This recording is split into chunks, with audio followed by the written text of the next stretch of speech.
Hey, there we go. Good morning, good afternoon, good evening, whatever time it might be where you are. Welcome back to the live stream. My name is Jeff Fritz.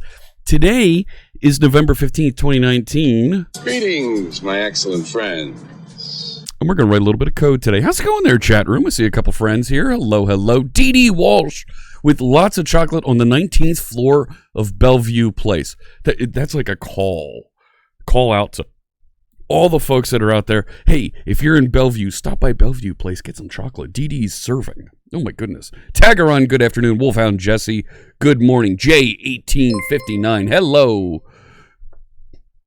Tagaron1 just resubscribed for 20 months.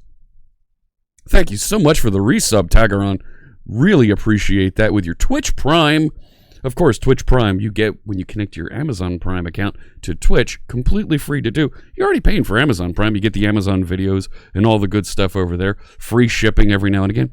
But you also get a channel free that you can subscribe to here on Twitch. If you choose to use that here, like I do with all my subscriptions, all the cheers, we're going to make a donation to St. Jude Children's Research Hospital, and you get 17 emotes. You get the ability to throw emotes in my face. That's the most important part here. Am I right? Subscribers have the ability to set all your emotes in chat, get thrown at my face. It's so good to see everybody here, including Simorp from the Czech Republic. Welsh Ronaldo's here. Devman NL, good afternoon. Lucky number 7, he's another member of the Live Coders. Just like Copper Beardy, good morning, good afternoon, friends. Sadly, don't have enough Fritz bits today to request more text editor. Don't do that, Job in PA. Don't do that to me. Hey there, Stelzy. Good to see you. Let me see here. There was another resub that happened in there. Where did it go? Wolfhound Jesse continuing the gift sub they got from MBB. Thank you so much. Hey there, PowerShell Freak. What do you mean, what? What, Wolfhound Jesse? Faux Lewis. Hello, good Friday. You're going to be right back. Okay. Let me know there, Wolfhound Jesse. We'll just keep it right here. We'll park it right here and wait for you, okay?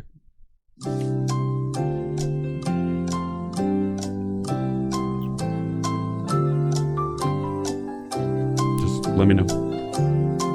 It's okay. Oh, you're back. Good. Okay.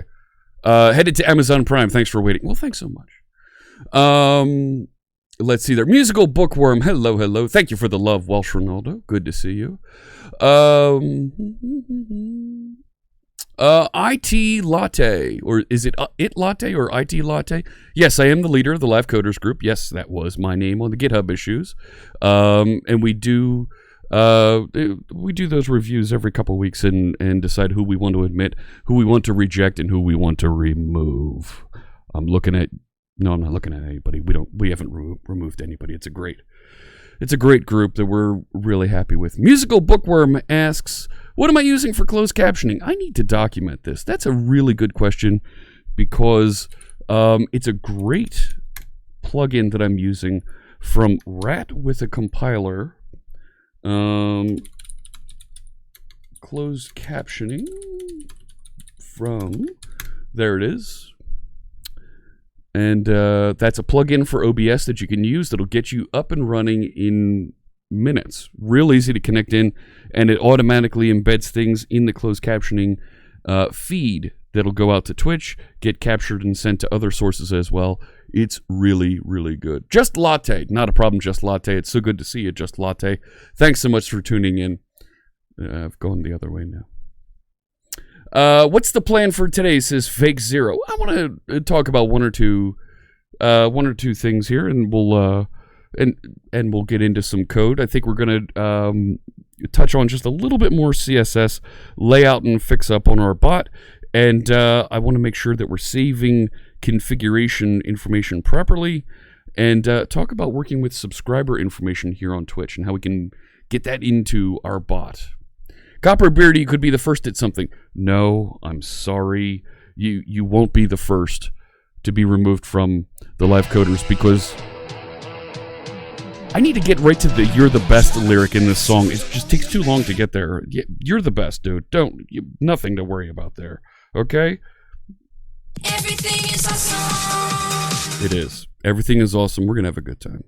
What's my setup for recording my screen and myself at the same time? Asks J1859. It's a really good setup. That's what it is. I use OBS here. I'm on one machine here. And I've got OBS on the screen over here. I've got my stage machine window display right here in front of me on doing this thing.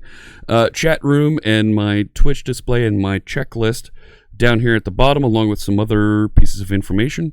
When I'm on the road, I have two machines that I use. I use a Intel NUC that has a capture card wired into my laptop. And that capture card I use is an Elgato HD60S. There's information on my website, live.jeffreyfritz.com.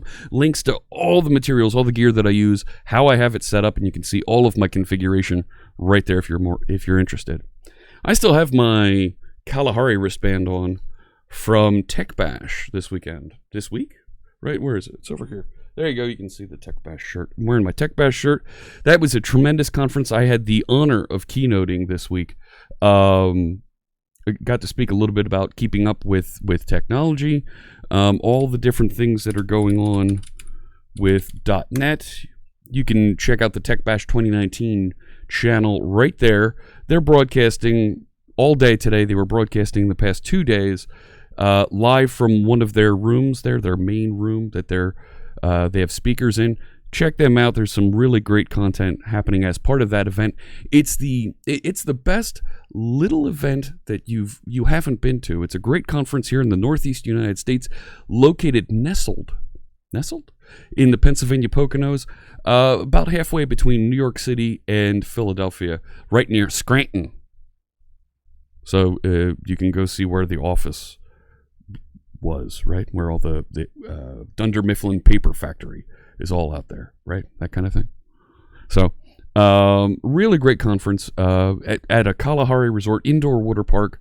Thrilled to be there, and I'm wearing, of course, the Orlando SC soccer team hat, the Lions, because we were in Orlando last week, so I felt like I would put the two together here in one outfit. How's that work, right?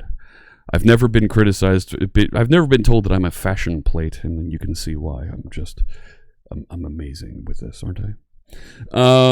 So what are we nestling in now? We're nestling into right between Philadelphia and New York City in the fantastic little mountains called the Poconos right there.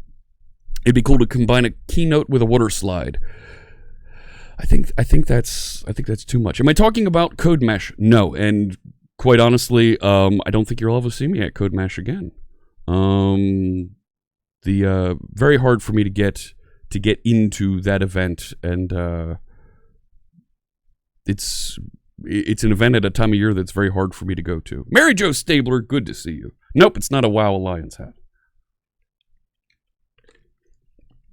So, yeah. Code Mesh is one that I never really felt comfortable speaking at. It's a little bit tricky event to get to.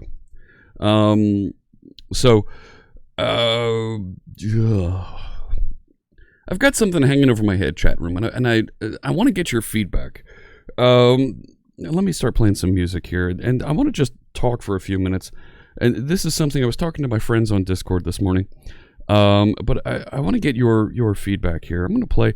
This is a song called Green. There we go. This is from Music Code By from our friend Mr. Carl Franklin. Scientifically designed. It's engineered to get you in the flow, get you in the groove, so that whatever task it is you're working on, you can focus on and just get that stuff done. Each song's about 25 minutes long. When you're done, take 5 minutes for yourself. Get a beverage, walk around, whatever it is that you need to do to recharge, and take another 25 minutes and get stuff done.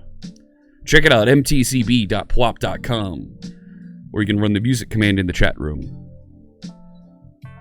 and you can get more information about it. Thank you so much, Carl. We appreciate you letting us listen to your music live while we write code together. Thank you for the compliment, Mary Jo. Yeah, I've got an extensive hat collection here. I want to run out to my custom shop today and get a custom hat made for Dev Intersection next week. That's where I'll be. I'll broadcast Sunday morning from the hotel in Las Vegas, from my hotel room. And Monday I deliver a workshop.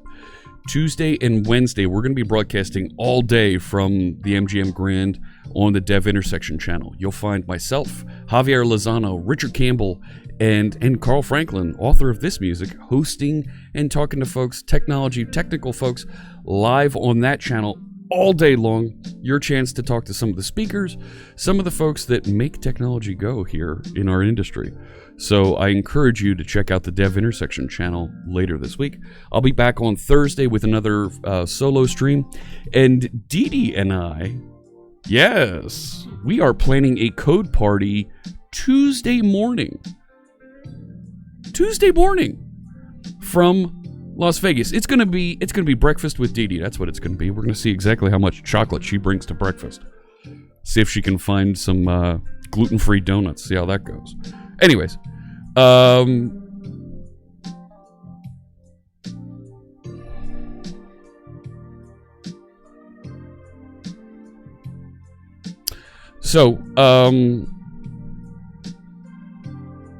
what the heck is this?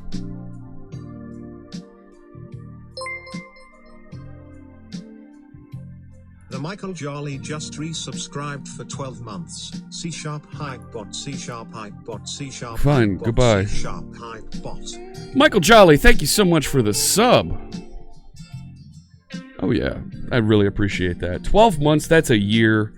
Thank you very, very much. And we'll make another donation to St. Jude Children's Research Hospital. That's great. You got your beanie, absolutely, with the propeller. So we're going to do a code party Tuesday morning. So that's Tuesday morning Pacific time. And that'll be about an hour before when I normally get started. But you'll find us over there on the Dev Intersection channel. Make sure you follow the channel over there. Let me put a shout out in for Dev Intersection, because that's where you'll find us. It'll be hosted over here. We'll talk about it on Twitter before things get started, but make sure you follow that Dev Intersection channel, because it'll be a good time, and there might be a couple prizes to be had. All right. What else? So we got the music playing, Dev Intersection next week. Yeah, I think those are the big things that are going on right now. So, I want to talk to you for a minute. I need your help, chat room. There's something that's going on that's really irking me that quite frankly, I'm late on. And it's not the Rainbow Beard. Rainbow Beard is next week. You'll see that live on Twitch. I'll have that for my shift hosting on the Dev Intersection channel. I do have some more sticker packs to send out. Looks like we're 7 away from the next set of stickers and pins that we're going to send out. Every time we cross a multiple of 100 here, we send out stickers to followers randomly. Not followers, but viewers. But I'm late on doing my 6-month self-evaluation review for work. And I struggle with this every time I need to do a self-evaluation. Yes, Mary Jo.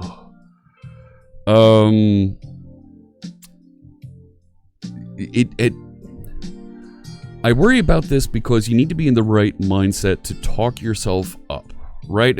I mean, other folks in the chat room, other folks have to do this as a self-appraisal, self-review. You know, how are you doing? Can you provide some feedback on how what kind of a job you're doing? I feel like I'm caught between one of two perspectives on it.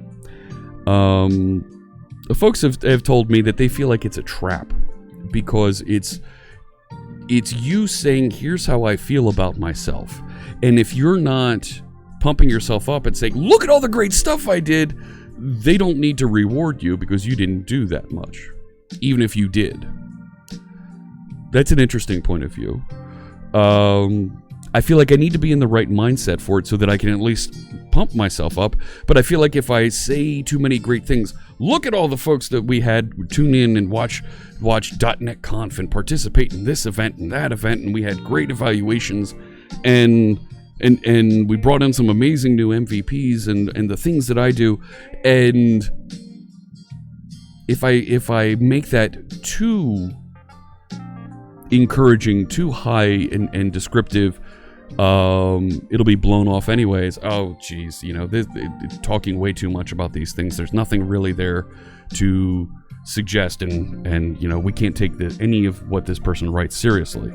So I'm kind of caught in the middle of, well, how do I say, look at all the great things that we've done, the kind words that have been said by folks, and still be taken seriously. And to be perfectly honest, every time I do these, I don't know if it's really read or considered by HR or by other folks. So, I mean, it's an exercise that I think we all have to do at some point in our careers. But it's something that I struggle with because, well, first off, I'm in the middle of conference season, right? I'm up to my eyeballs in conference planning, management, and I've already got people complaining about the next conference I'm planning. That's 4 months away, and people are already complaining that I'm not doing a good job on it. It's like, are you kidding? We didn't even start yet. So, it's one of the things that you miss the least about working at Microsoft. Yeah, it's annoying. Back from the plague. Welcome back, Kate. This quarter, I have consistently failed to issue stickers. Yeah, I've sorry, we haven't sent you stickers yet, S1 Bo. Well, I'm sure you'll get a chance. It is very hard to do self-evaluations, yes, and I feel like I know I am terrible about it when I write reports about things that we've done. and things that we've accomplished, whether it's here on stream, the various events that I work on. I get very little, if any, feedback, and it's things that that I struggle with. Am I writing good reports? Am I not writing good reports? How do I manage that? How do I interact with those things and make sure that I'm delivering quality content to my coworkers? I'm confident that we're having a good time together and that we're doing proper things, but I struggle with understanding and feeling that I'm delivering value to my colleagues. And maybe that's a self-confidence thing. That maybe that's something that I need to work on. And I know, right? We all struggle at some point with confidence and how we interact with other folks in communication. But right, how I present reports, how I send things to other folks, and how I plan events is something that I spend a lot of time thinking about and working on. And it's hard for me to go back and evaluate, well, did I do a good job or not? And the only way that I've been able to measure whether I'm doing a proper job is to hear from folks like you, from viewers that have feedback and are able to say, hey, you know what? I learned something from this. Yeah, gosh, I tuned into .NET Conf and it was amazing. I had such a great time, learned so much. In fact, I saved some of the videos and went back and showed them to my colleagues or whatever. It's tricky. D.D. Walsh does a minimal chart for self-evaluation, put goals on the left, results on the right. Yeah, I think that's a good place to start. Okay. And there's definitely things there that I can map out and talk about. A big thing for us is diversity and inclusion. How are we including more folks? How are we bringing in a more diverse audience? Copper Beardy. Well, there I've got the copper bearded audience there. Right there. Thank you so much. 11 months with us, and we'll make a donation to St. Jude Children's Research Hospital. You don't have to do self-evaluation, says Tagaron. You'd fail miserably. Do lots of visuals, like stuff we do at Code Party. Are the appraisal self-evals documented somewhere? Yeah, they are. Yep, they're on internal HR systems. It's a giant pain. Honestly, it's hard enough without worrying that your words might come back to get you. True. Yes. I have a lot of paranoia about what I write in these things. A good HR... The truth of it is that a good HR department and a careful, calm approach to conflict will get you through if anything does come back to bite you. Okay. I think that's good advice, Kates. Thank you. Professional evaluations of any kind are pointless, suggests Binary Chef. People are reluctant to say anything negative that might affect their career. You're not wrong. You're not wrong there at all. And I worry about that because I do have a handful of negative things that I probably should touch on. And yeah, right?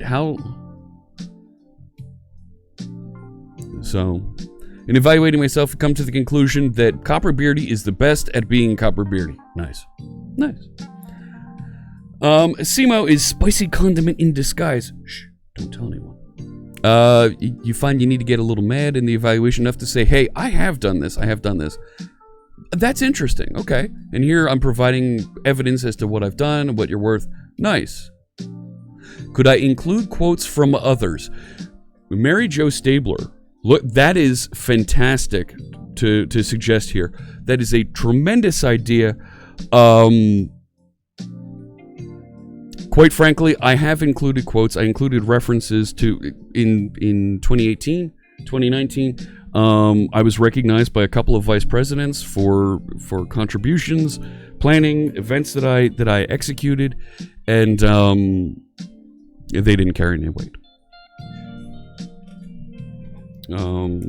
So there were other things that, sorry, doesn't matter what they said, and that was it feels difficult when that kind of thing happens.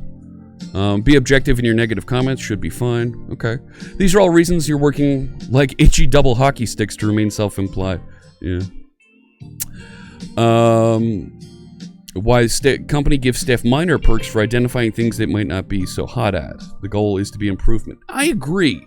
I am looking for improvement. I'm always looking for improvement. I think you see that from me here on the stream, is that I'm constantly trying to improve. I'm constantly trying to learn new things. We spent some time over the last week or two learning more modern CSS. We're learning more things about Blazor and how this grows and affects things. And I want to make sure that I am continuing to learn, grow, and talk to you and provide a welcoming environment. Instead of a self-evaluation, Snoopaloopy preferred discussions about what's been done right and constructive criticism on what could be done better. Very, very good point. Sir Tick likes to watch my stream, and I've already helped with many things. You can pass this knowledge on to colleagues and trainees, and you find the stream very entertaining. Thank you, Sir Tick. That's very kind of you. I appreciate those words. You log things of note as you go. Yes, absolutely. I've got OneNotes full of here's what worked, here's what didn't work. I've got email trains that show here's what happened, email threads. Yeah. So it's not easy going through and trying to figure out everything here. So, all right. Log, yeah, the log I think is something that I can do a little bit more with. Yeah, we'll see.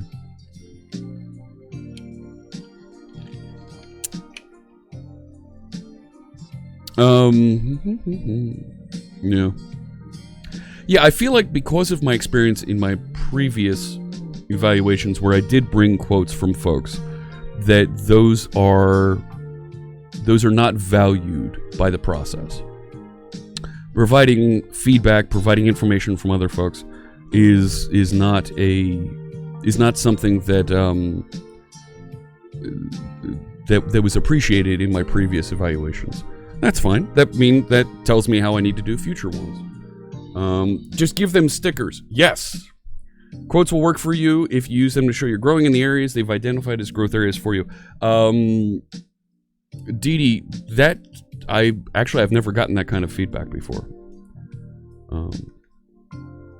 So these are the things I struggle with. So, all right. Before I get into any more hot water, I'm gonna head over to the code and let's talk about our project. Let's figure out where we can go next here. And I'm gonna have to figure out and work on this self-evaluation. Thank you for the feedback, chat room. I'm gonna have to work on this sometime, either later today, tomorrow, maybe on the plane to Las Vegas. Oh, somebody clicked unfollow. I'm sorry. We're gonna write code, I promise. Here it comes. Simorp says, my stream is awesome. Talked about Blazor at work, and you want to use it in some projects. All right. Well, let's do a little bit of that. And stop clicking the unfollow button out there. All right? Let's do this. Let's head over to the code. Let's talk about our project. There it is. So we've been working on this project. It's labeled as Quiltoni Pixel Bot. We've got to rename it. We've started renaming it to Fritz Bot. And this is actually available at, I believe it's right, Fritz Bot. Right, fritzbot.net? Isn't that where I put it? There it is. And this is running out on Azure inside of a Linux container with .NET Core 3 and Blazor. Now, this bot has a couple of features, and we're slowly building them out. There's capabilities here that are going to make, I think folks will find interesting, because we go outside of the typical, oh, who's the follower, who's the subscribers, what are the cheers, and doing information with that. But we're starting to bring in artificial intelligence, and we've done some things in other, in a previous bot that we're going to bring into this one. We're doing some things to extend and allow viewers to interact with each other and play games. So we're getting there. Evaluations are extremely subjective. You're right, binary chef. Yes, John Carmack has moved into artificial intelligence as well. So this project is out here. We did some work. We had a problem earlier in the week where we were working on this, and when the bot would start up, it would lock up. It just wouldn't receive or process messages, and it turned out we were handling asynchronous threading improperly. We were doing a when all instead of a wait all, or the opposite of that. I forget exactly what it was. But we figured that out, and we've got this back up and running, and it's behaving properly. I'm using Visual Studio 2019, and I have a Blazor Server-Side model that we've been using to build and work with things here. So we're moving on. We're doing some cool things here, and we're showing how you can do more interesting CSS with Blazor here, and you don't need all the overhead of the full Bootstrap framework in order to build a nice user interface. So on the checklist up there was just an item to finish cleaning up our CSS layout. Let me show you what this looks like running right now. Mary Jo! Mary Jo Staler just Thank you. resubscribed for 2 months. Keep on coding. Oh, thank you, Mary Jo. Yes, I will. I will definitely continue coding here. And, You're amazing. You figured this all out already. no, yeah, I did. I did figure this out. We're gonna continue writing some cool stuff together here. It's still compiling. Why is it still compiling? You're making me sad here. You're taking way too long to compile. This shouldn't be this hard.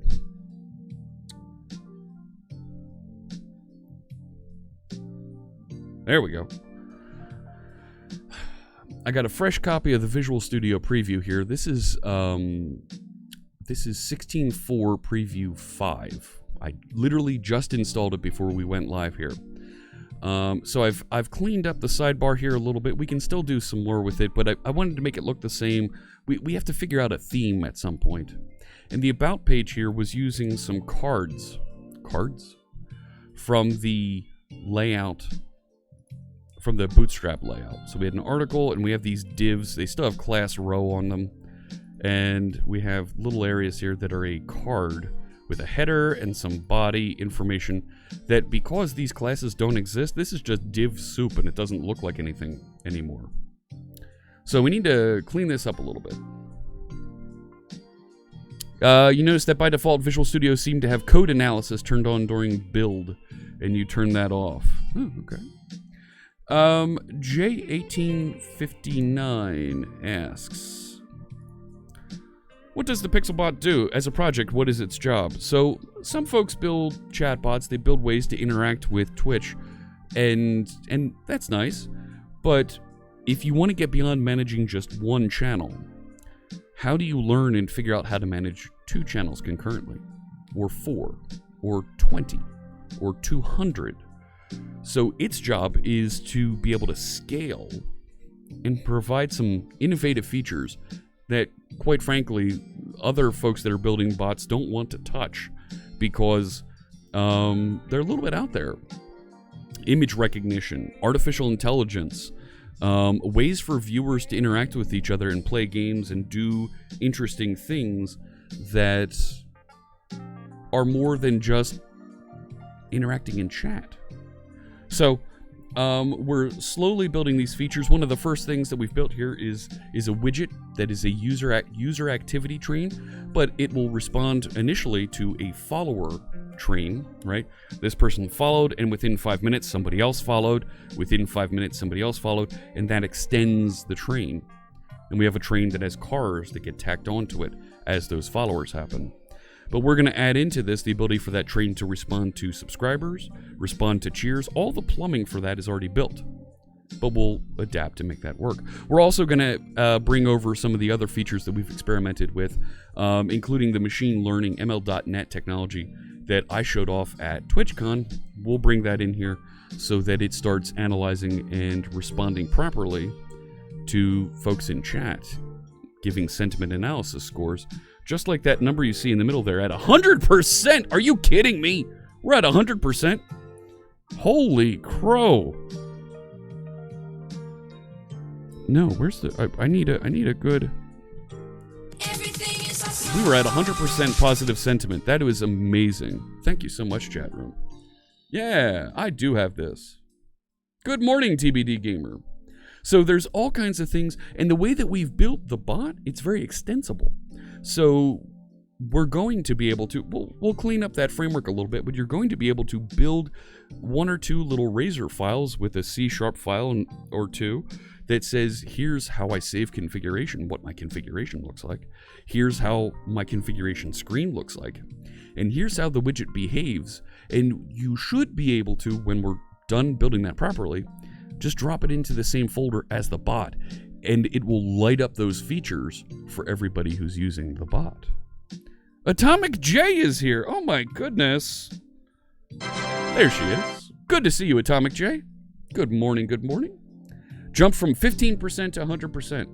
It's a measurement of the last minute and the last 5 minutes. So if nobody says anything negative for a minute, yeah, it's gonna jump real quick. So, let's see if we can clean this up. See if we can figure out how we can do some CSS cards to improve the about page here, right? So CSS 3, and I want to write that card interface. How to create a card with CSS. Yeah. Some HTML, class card. So you have some sort of a thing, a container. Add CSS, box shadow, padding. Do we need a shadow? Yeah, I guess that'd be cool. Okay. On mouse over, add a deeper shadow. Really? Ooh, look at that. Okay. That's a thing. Happy Friday, yes. Row you missed. Hello, welcome. Yep, here comes the tacos. Card's just a div with a border radius, box shadow, and an inner padding. Okay. But we'd like it to get the layout properly, right? So I feel like we want to use some flex layout for that, right? And let it just place those appropriately. Right? That's a thing. A little bit of CSS grid and we're gold. Fantastic.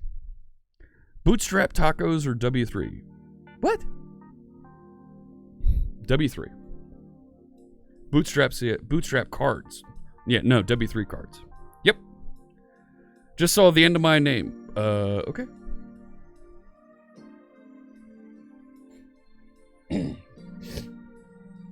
Excuse me. Use the grid. I thought so too. Right? So let's go back over here and our about page. Now this is Blazor, so all of our content, right? The about page is really static for right now, but it's right here. It's in this .razor file. In this way, we can we can put some content in here, dynamically generate it. So, and this is right now using Bootstrap. And that's why it doesn't show up too well here.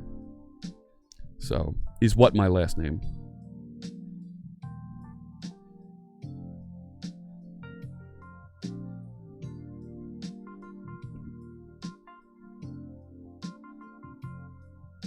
Yes. Yes, it is. All my information, you can see the about in the panel just below the channel. So you can see all my profiles out there on Twitch, on Twitter, my blog, GitHub, all the places. Yeah, I think you're right. We're going to turn this into a grid here. So we have the about, and I think we're going to have some sort of let's call this the about grid. And we'll set this up to be the grid. Right? And we're going to have some sort of a card with a header and a body. We could probably use that same structure, right? I mean, I feel like that could definitely still be a thing here. So I don't need this, right? So I could still have a card object, right? So put the installation instructions there. And we'll have some other cards here for other things.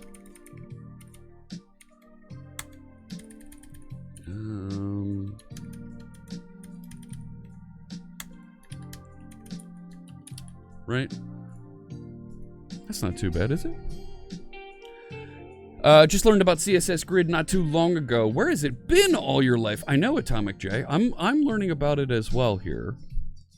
And it's something that I need to go back and grab that documentation so we can set this up and declare that this is the grid layout we're going to use here. And we'll put some information. Tables, what are those? Those are things Robert Tables deals with. You know, Robert Tables. What are my thoughts on PowerShell? Asks, is that Helmir32? PowerShell's terrific. It's an open source scripting technology that you can use to automate your systems. It works now on Windows, Mac, and Linux. Not just Windows. It was originally a Windows-based thing only. It's tremendous. If you're and it gives you full access to all kinds of things using .NET Core.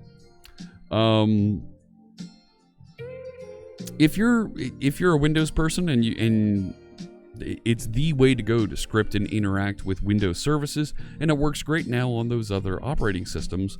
So if you need to integrate with Mac and Linux, it's tremendous now for all of those things. But if you're already a Unix person and you're used to shell scripting with Bash or Corn Shell or Z Shell or something else, use that if that makes you happy. There's all kinds of options for you. So, all right. So let's make the about grid a CSS grid, right? And there we go, grid layout. And I just wanted to write some grid container, the grid items, right? So we just want display grid on that chalupa. All right, so let me go find, there's site CSS. I don't need this, don't need that, don't need that right now. Nope, didn't want to do that one. Go away. You too. Goodbye. All right. I'm just gonna find some space down here. So this was, right, what did I call this? About grid. And I'm just gonna make this, no, display grid. Okay, so that'll make this a grid. So if I make the cards now, yeah, chalupa. Why use flex boxes, Simorp? Are tacos good for the morning? Absolutely. Yep. Why use flex boxes?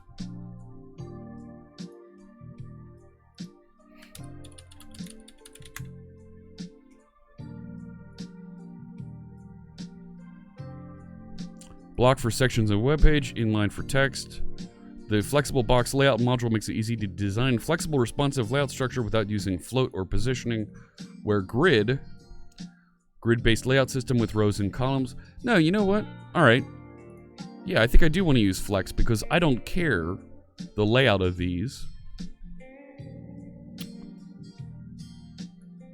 Right? Just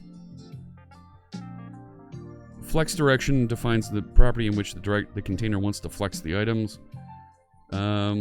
Stack them vertically. Yeah. Right, versus here with the grid.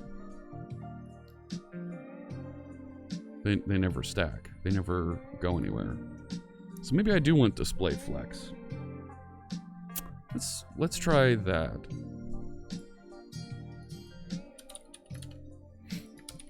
Okay. What? No. And I want each card to be a thing inside of it, right? Flex flow for setting flex direction and flex wrap. Yeah, whatever. And where was that with the card? So let's make each card. Let's add the CSS for those. Add some padding inside the card container. Oh, that was the thing inside of it. We'll get to that one. But let's do these two.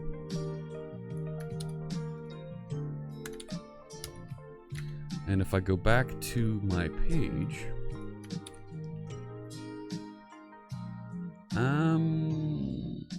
that's weird,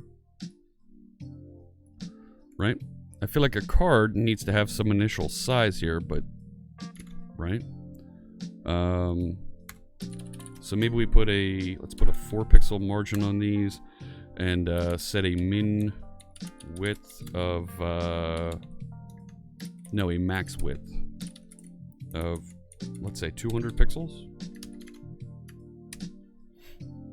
Okay. Oh, and what was with the border radius? Don't we need a border radius on these? I'd like a border radius, please. Can I have one of those? Sure. 3 pixels. Okay. Still doesn't look quite right. I don't know. So flex, and I'd like it to justify content to align it. Oop, now they're gone.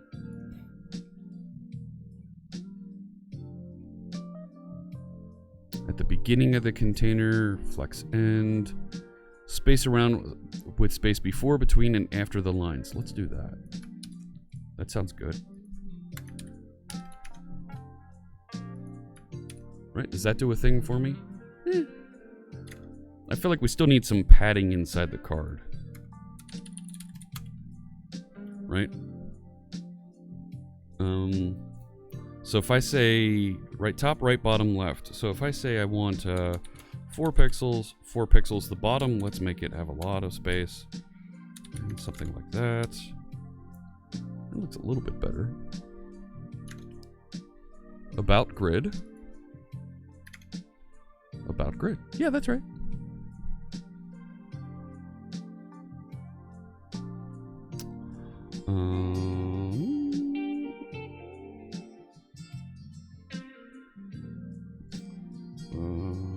Okay. Let's see here. At least 10 pixels. The drop shadow may be too spread out and blurred. At least 10 pixels. At least 10 pixels on what? The box shadow is 16 pixels. Set flex 1 on dot card. Suggests bricky. Alright. So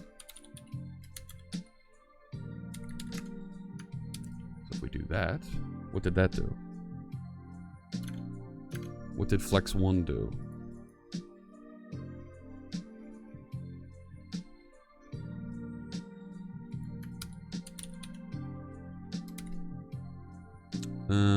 Make the third item not growable, not shrinkable, and with an initial length of 200 pixels. Huh? Alright.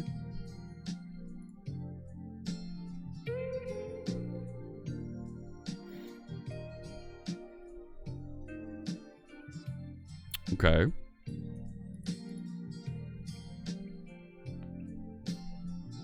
It should flex all items equally in the container. It's not flexing anything. Nothing flexes.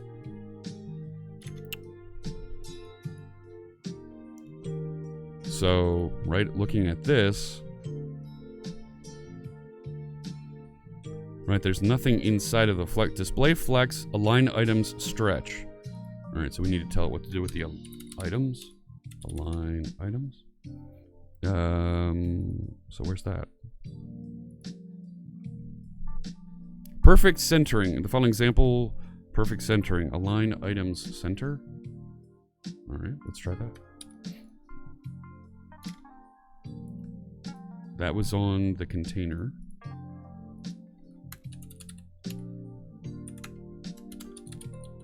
Right, something like that. No, didn't do anything. Do I have to make this like, ooh.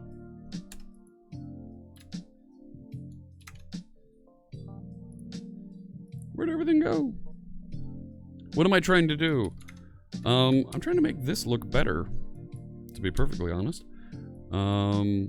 Right? Where's it getting that? It's, hang on. This layout hasn't been applied yet. It's still got...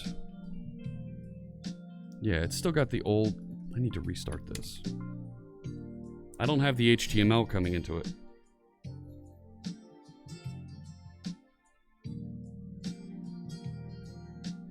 What's interesting, I started that in without the debugger attached, it should have just restarted as I was changing the layout of the about page. Now I gotta wait for this really long compile.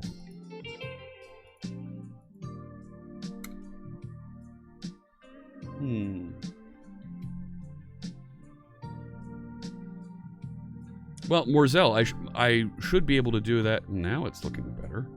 I should be able to do that with Visual Studio as I'm editing and working on things here. So I don't like it aligned in the center. I'd like it to be aligned at the top.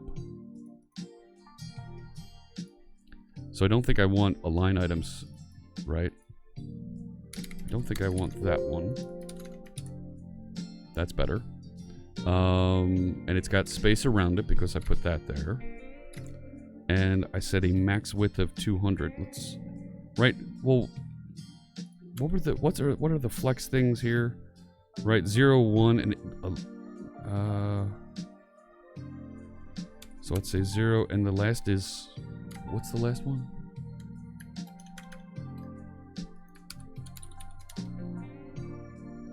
An initial length of 200 pixels. So let's set that to like 500.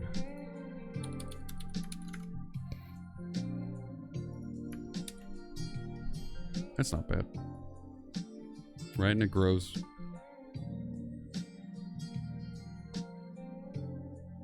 That's not bad. More padding? Where? Align items start is suggested. Do that one. 16 pixels on what, Wolfhound Jesse?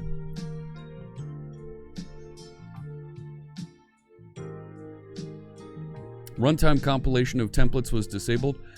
It was running actually on my other machine.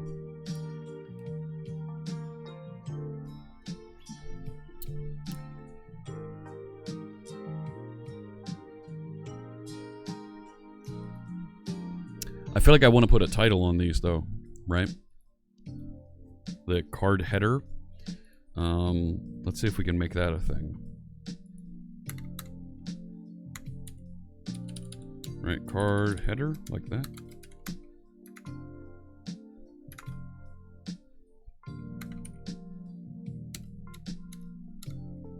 Oh, what the? Oh, whatever. I was confused. So if I say width 100%, let's say background color, and let's make that light gray. Just to get something in there. Font, weight, bold.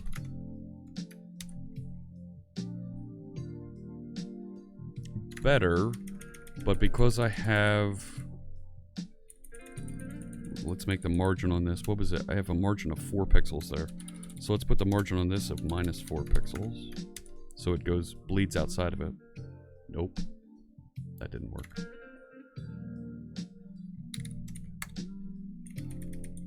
It's the padding. That's what I'm running into here. Let's get rid of that then. Okay. Put some padding on this.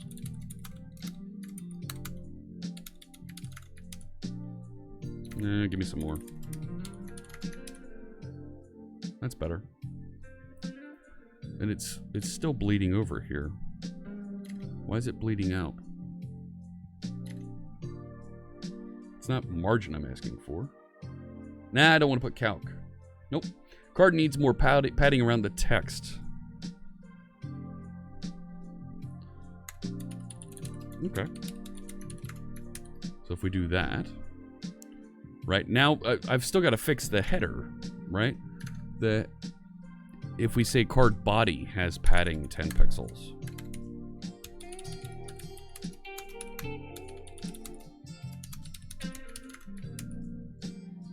That's better. But I'm still bleeding out here. Look at these. See, my header.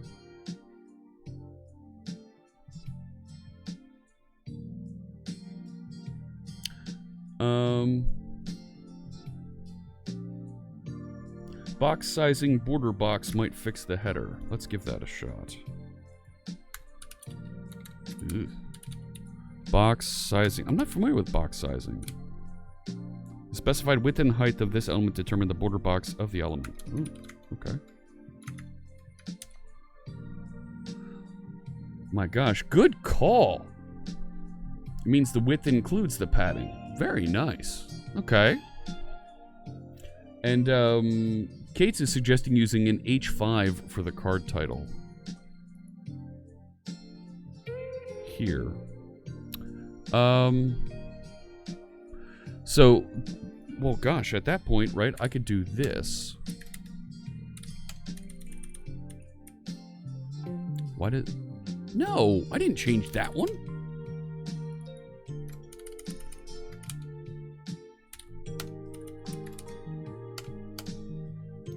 No, no, no! It thinks that's the same one as this. No, bad. And I want to get rid of that. Then what I could do over here, instead of having card header, right, I could say dot card H5. Oh, why doesn't it like that? Dot card H5. Right? Why doesn't it like that one? Hey, Hugo! Is it because it's not a block element now? Nope. I mean, it's clearly affected this thing. Oh, you know what? I have to restart it because I changed the razor template.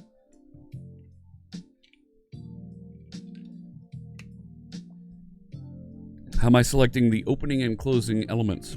I'm clicking on it. Right? And now it's not all the way up at the top because it's got...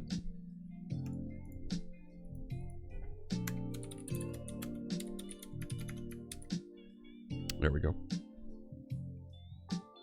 There we go.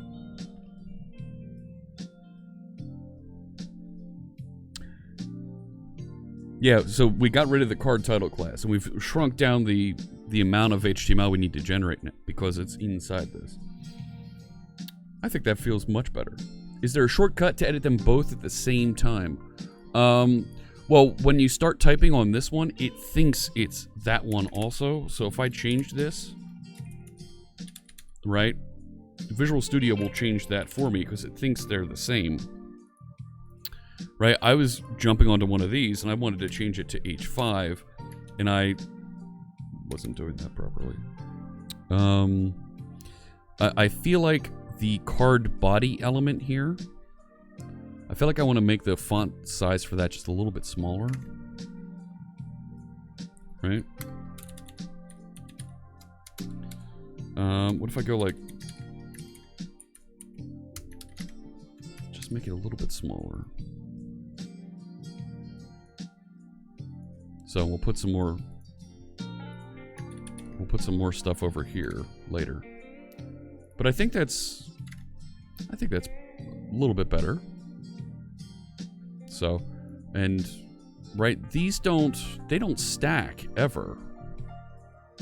Right? There is no point where they stack. So part of me feels like, right? How do I force them to stack? You can wrap if you, yeah, I'd like them to wrap. If there's,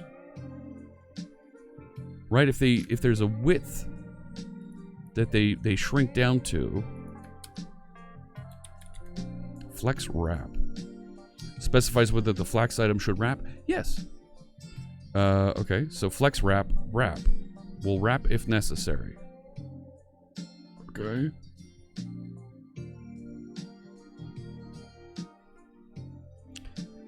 For flex direction and flex wrap. Okay, so let's just say flex wrap on the container. Where'd it go? Here. Hey, good morning, Lily Hazel. So if I add that into the mix and refresh now.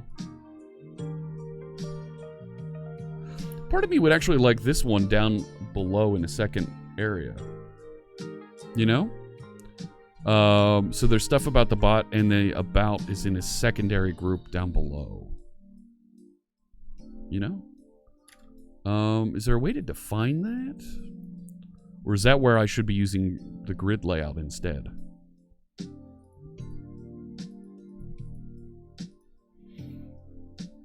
Right? Because it feels like this just puts stuff next to each other. But if I want to make...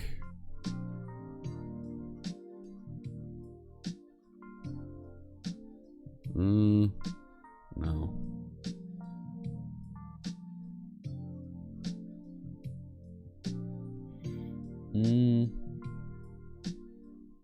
Yeah. That's why you like the grids, says Mary Jo. Okay. You know what? I'm just going to leave this where it is for right now, because it works for now. The menu still needs to collapse up when it gets shrunk down. Between that and the configuration page, I definitely want to use Flex Grid on. I'm pretty positive I want to use Flex Grid over there.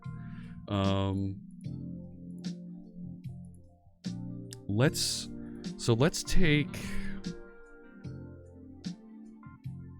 see if we can fix that collapse button here when this is resized too small, because that button that should be the hamburger button right here, it was the navbar toggler that comes with Bootstrap. I want to turn that back into the hamburger and put it up in here, right?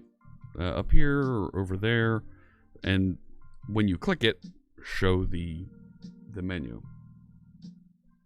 Routine's thrown off, so you're struggling for a bit. Hang in there, my friend. Hang in there.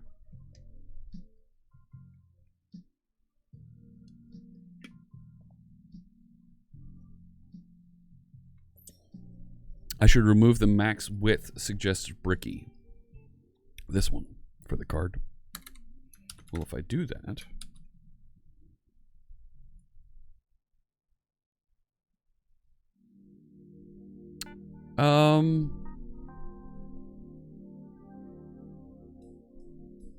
I think we want a min width there too. Right? I think a min width would be appropriate.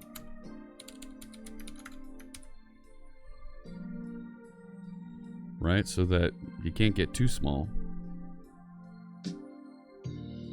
I think that's alright. Let's see if we can do something about that. What's it called? The hamburger button, getting that to display properly. Worse internet. Oh no.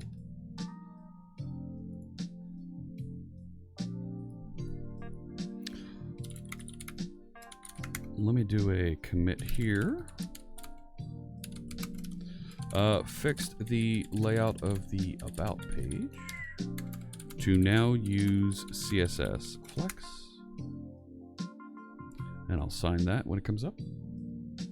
Come on, let's go.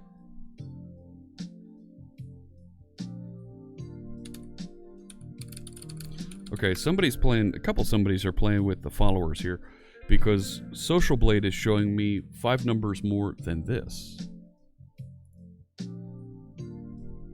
That's interesting. Did I? There we go. All right. So let's see if we can do this thing right here.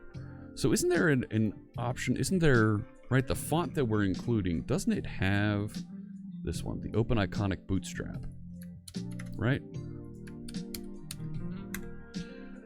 What's the image for the hamburger button?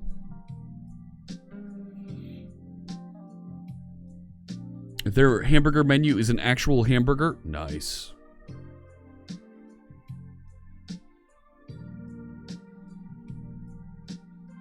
What did they call their hamburger menu here? I'm looking for you, hamburger menu.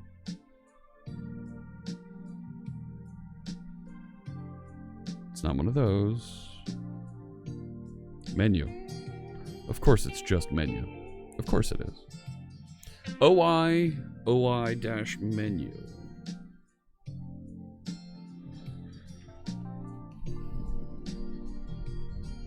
Okay. Really? I can do that? OI-menu? And that'll be a thing? I'm going to go over to the layout.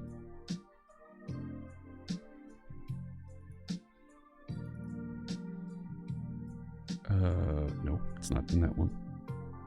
It's not going to be over there. It's going to be in the pages index. I don't think that's that. Nope. Nope. Where'd I put it?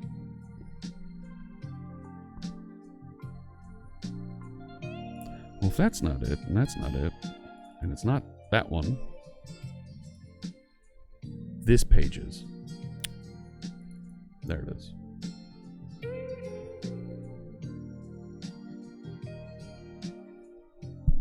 Alright, maybe I was wrong.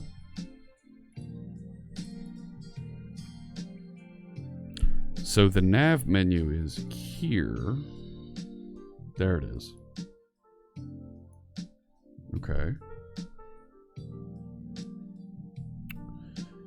Yep, you were right, Simorp. So we're gonna replace this button with... Right, we're gonna change out that class. Let's see if we put OI-menu.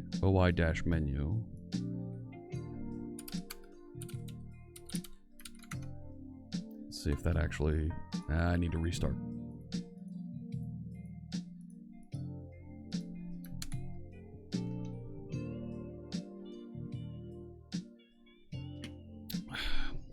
Yeah, we're moving along at a pretty good pace.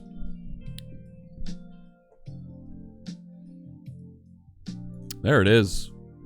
Alright. But I don't want it to be black. I want it to be white. So I guess I have to change the font color? Is that what it is? Is that a thing?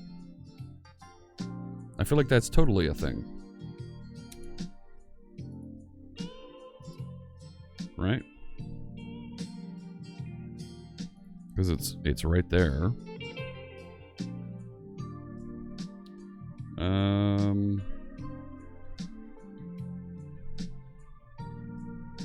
No. I don't see it. Right, this one. Font family icons. Okay.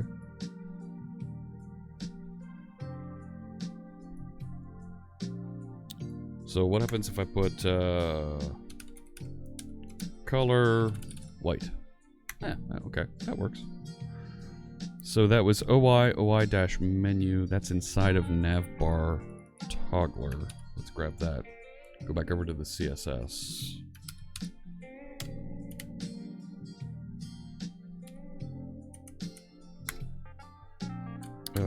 Color, and let's just... There it is. Alright, so we've got a hamburger button. Do I want it here, or do I want it up here? Do I have an anchor class? I do not. Dovamero, new to the stream, became today. Want to start learning game programming. What should you do to get started? I agree with you, Mary Jo and M. Holloway. Let's put it in the header to the right. And my follower alerts are not appearing at all. Stream Elements, you're killing me here.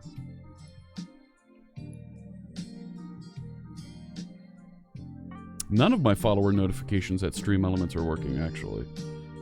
Looking at this. 1 second, 1 second. Nope, nothing. I'm guessing there's an outage at Stream Elements.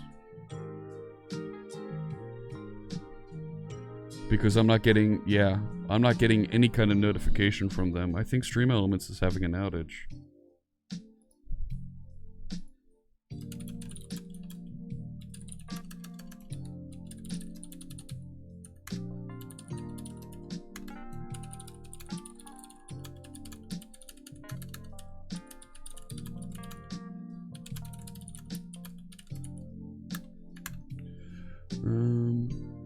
Yes. Oh, right. The developers hasn't appeared.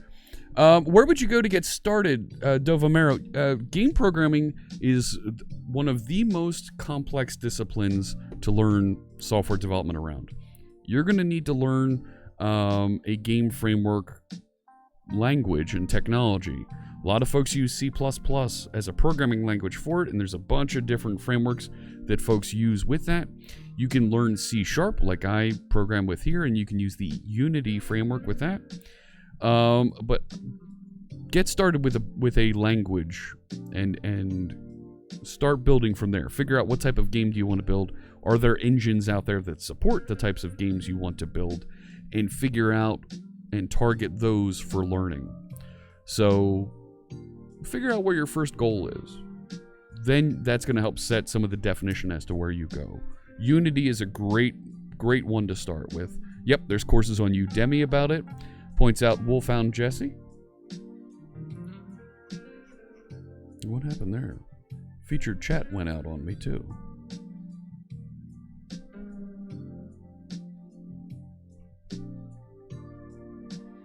Unity framework with the Unity the Unity engine is based on a framework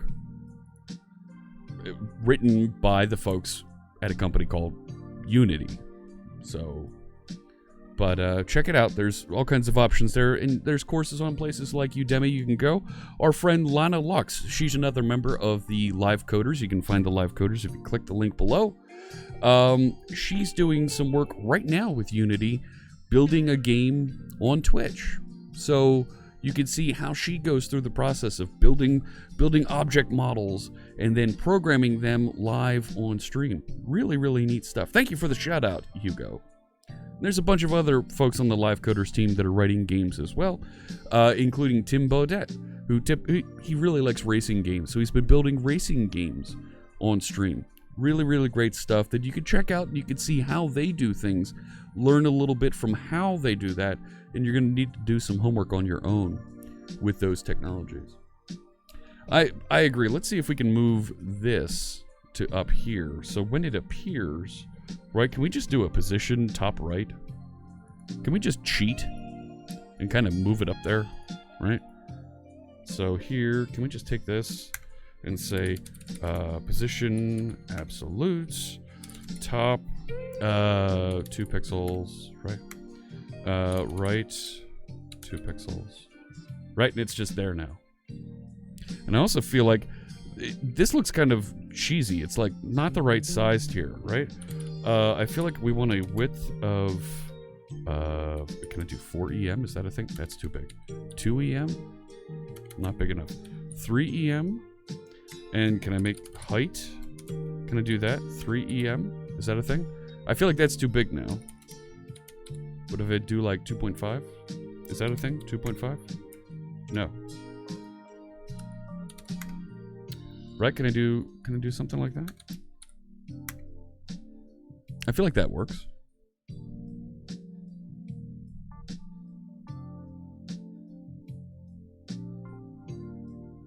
I think that could work. Right? Maybe it's 2.3. Maybe it's 2.3 a thing.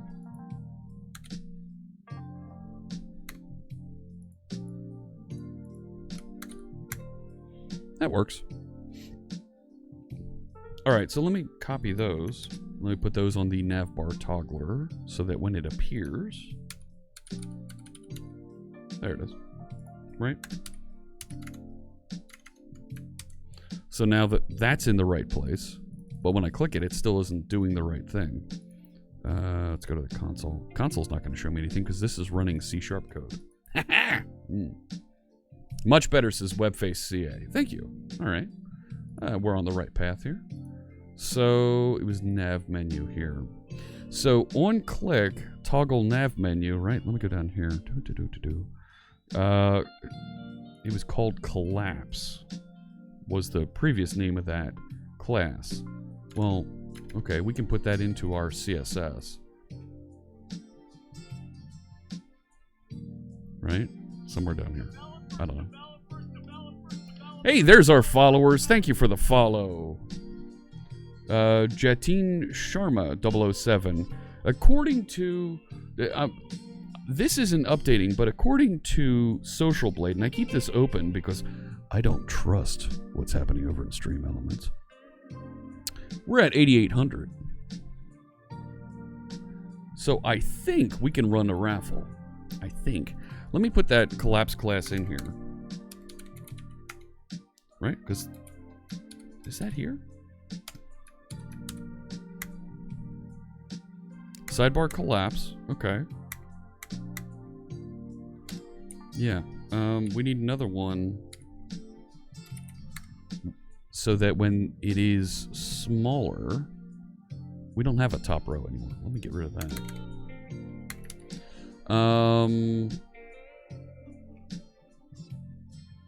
Right, I had only screen. Yeah, this is the one for phone size. Let's do that. Phone size layout.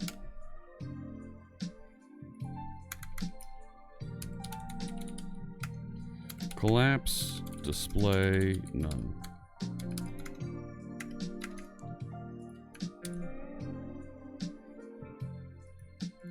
That's not doing it.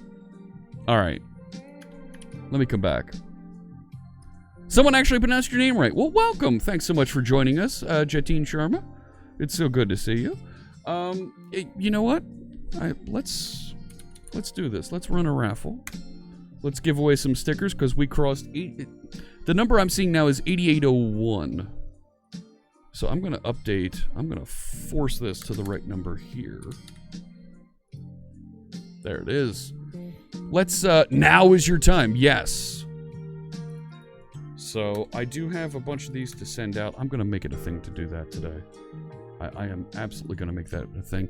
If you're in the chat room and you want to join, if you want a chance to win some stickers, I'm also sending out some pins, including the Live Coders pin. There you go. It's a button, right? It's a badge. Exclamation point here will get you into the raffle. Go ahead and send that in and we'll put some folks together. We will send these anywhere in the world. Doesn't matter where you are. I am more than happy to send those to wherever you are. So we'll let that run through. It's your chance. Exclamation point here. And if you're not here, yep, the bot crashed. For some reason, I don't quite know why my bot crashes when there's a lot of activity in chat. I don't know why. I have a feeling it's trying to evaluate something and it just kind of gives up. There we go. We are jolly, super jolly. Now, let's give it one more. Yeah, one more time through. There it goes. 30 seconds more. Too many unknown, not understood command. No, I think it's, well, that could be. That it's whispering too many of those. That totally could be. And it's been blocked out. Because it whispers every time it sees a command it doesn't understand. Yeah, that totally could be it. There we go. 39 people in. And we'll give away a set of stickers based on our emotes. And I've got a couple, like I said, a couple of the Live Coder badges. And I'll even throw in, I've got now some Visual Studio Code Pride pins that we'll send out. All right. All in, no more. Exclamation point here. And the Fritz Bot ignore command list. Yes, I agree. That's got to be a thing. You hate that music? Well, I'm so sorry. But that's Jeopardy. That's kind of a thing here. All right. C# do the thing. Ah, you got your capitalization wrong there, M. Holloway. All right, let's do this. Let's give away some stickers, some pins, send these anywhere in the world. Who's going to be the big winner today? And this is because we crossed 8,800 followers. Every time we cross another 100-follower milestone, we run a raffle and we send out some stickers, some pins to folks. Thank you so much for the follow, TGK Lex. But we're going to send some to Pizza. Pizza, so good to see you. Congratulations. You just won. There we go. Send me... I'm going to drop you a whisper. And... there we go. Congratulations. And every 100 followers. So tell your friends, tell your families, tell your pets. Sign up for Twitch. Click through the follow button. And we'll give away more stickers. And we've been giving them out. It seems at our current pace every few days here on channel. You had a off by one error. Oh, I'm so sorry. Hugo Dahl has informed all of his pet rocks to follow. Well, Hugo, I'm so glad that your pet rocks are following along. Arch Pendragon, it's going very well today. Thank you. We had a nice discussion up front about self-evaluations for our jobs and what's involved with that, and it's sometimes can be a little tricky. So this collapse, right? We just defined a collapse CSS, and this doesn't feel like it's doing anything there. Attempting to reload the browser. I hope you were. Right, so here, div class collapse. Right, there it is. But why isn't it... right, class collapse. Why didn't it apply...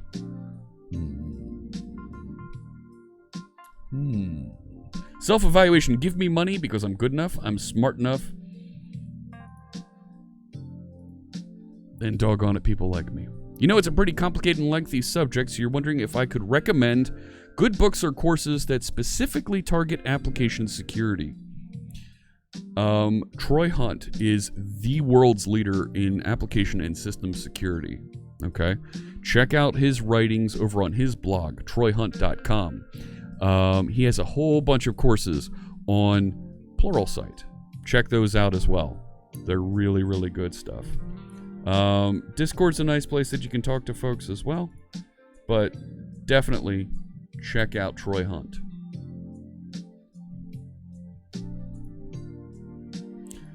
Ha! Simo. Not that one. Oh, it's moving too fast. I can't click it. I can't click it.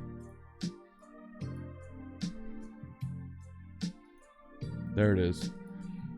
A great winner for a pay raise is to demonstrate that you're working at a level of someone above you. You're not wrong. You're not wrong.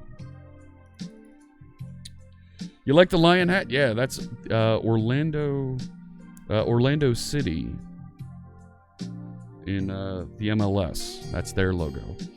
Unless, of course, and I'm glad you like the hat, unless, of course, somebody wants me to change my hat. Make sure you're clicking through. You're collecting your Fritz bits. Those are our channel points. There's a whole bunch of redemptions that are available that you can cash in. If you want me to change the font in my browser, make it more difficult for me to write code. Maybe you want me to review your code, or open up Live Share, or even switch to Notepad for 15 minutes and give me fits here. You can make me do that. And you can even force me to change my editor to light mode. Yes, that Troy Hunt from Have I Been Pwned.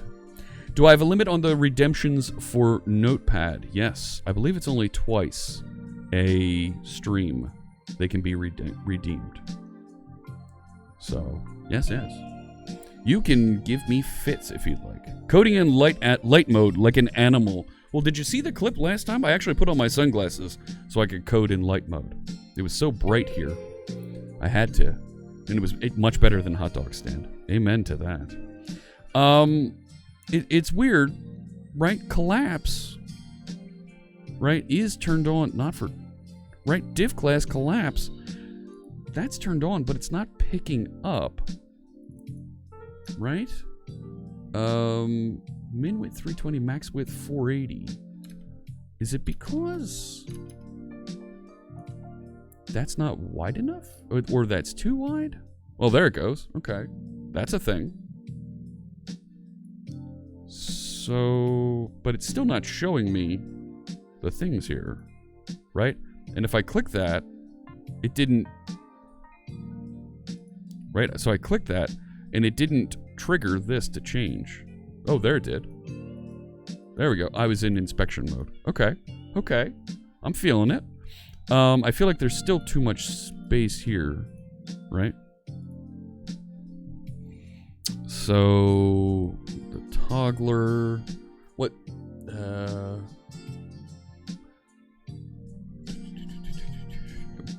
And to be fair, I'm not looking for a pay increase. I'm just looking for just a little bit of recognition as to what's some of the contributions that I've made. Okay, so this aside, does it have a minimum height there? Right, because it's taking up the full, right? So when that top row is, the collapse is gone, so the aside is taking up the full size here of the grid item.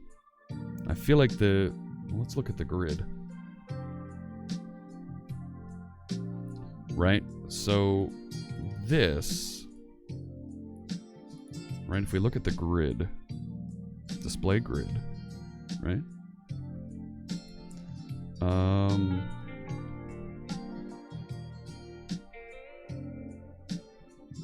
Right, I want to collapse that. I want to make it even smaller.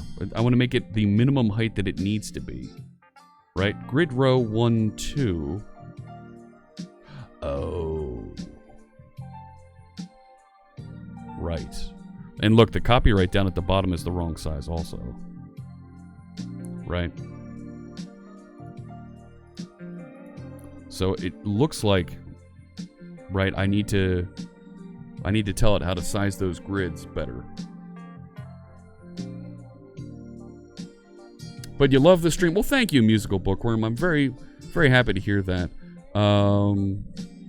Yeah, this is one of the challenges as a remote employee, is trying to show value, and so you end up sending a lot of emails, sending reports, putting videos in front of folks, and you can only do so much of that. After which point it becomes annoying and they turn you off, right? You become noise to folks, and they don't pay attention. So.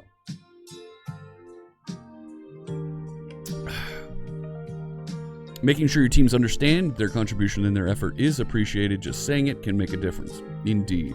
Hey, Frankus. Good evening.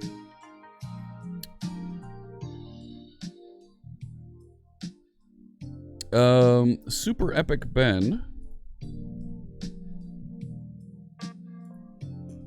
Looking to get started with web development after finishing learning WPF and the corresponding technologies with Windows applications.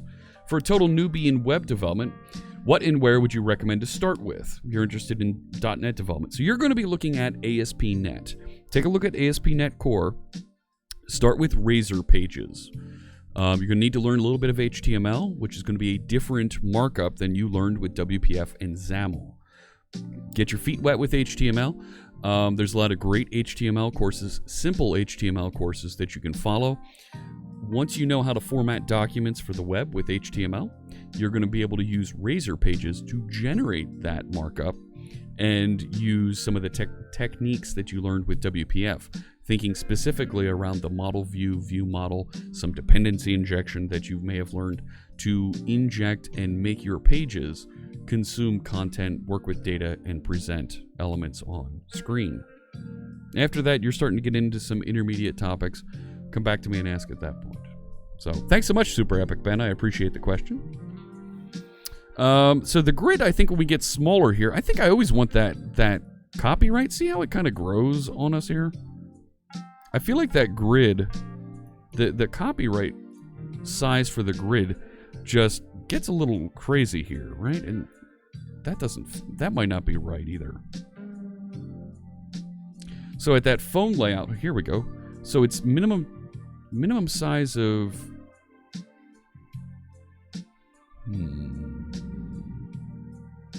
20 or half of the size. I feel like this should be smaller, right? And look, it collapsed it away in there for a little bit. Oh boy. What if we just say screen and max width I think I need to make the max width 760, this thing. I think I need to do that.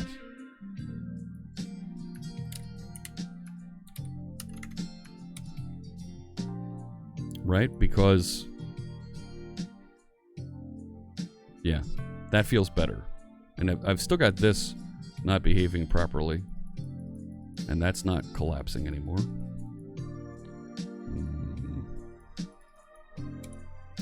Right? So there's the button. Yeah.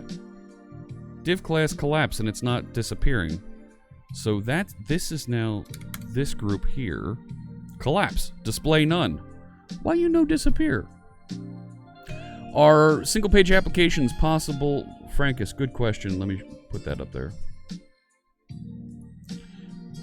Are he's referring to single page applications, not SAP. Even there was a typo correction there in chat. But is it possible with ASP.NET or Razor pages? Yes.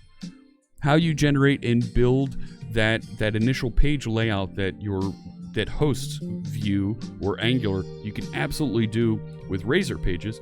ASP.NET Core gives you a great API interface that you can build that your single page application can reach back to. Further, if you use the new Blazor technology, you can build your single page application now with C# and Razor. Really, really great stuff. Thanks for the question, Frankus. All right.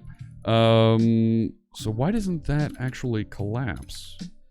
Right? When I have collapse turned on there, it's clearly not showing me the display none here. And it's not even showing me that it found the collapse class here. Right? Media only screen and max device width 767. Right? That should have totally collapsed there. Blazor is very interesting. Very, very interesting. Right? It's... Okay, it's... I don't like that. So why won't that collapse for me?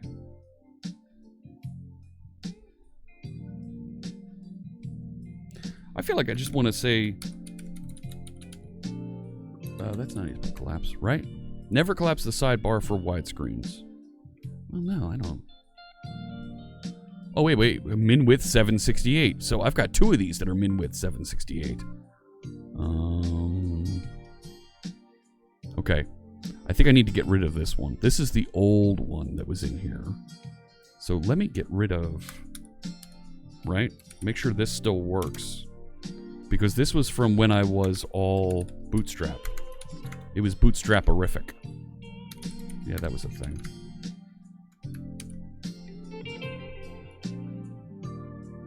Okay, so now when it's down like this, that's still not doing a thing.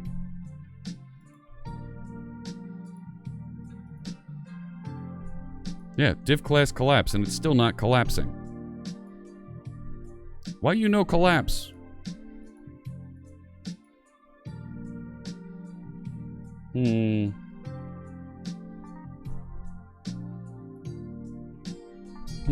Chat room, I'm worried. Right? That should display none on that thing. And it's not showing me anything over here happening. Right? But removing this didn't change anything.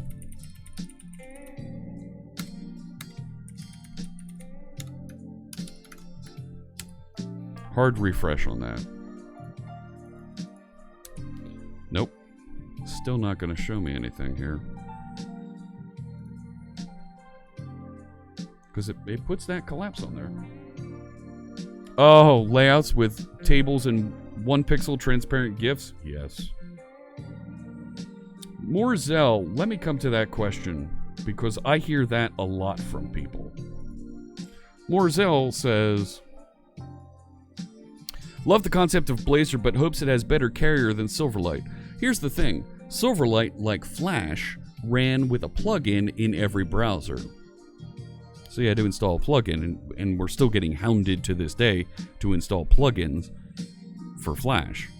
Blazor runs on top of an HTML5 standard called WebAssembly. Everybody has WebAssembly in their browser. Desktop, mobile, everybody has it. So anything that you build with Blazor will work everywhere, no plugin necessary. So that's a very good thing that we can all rely on and point to that is much, much, much different than Silverlight.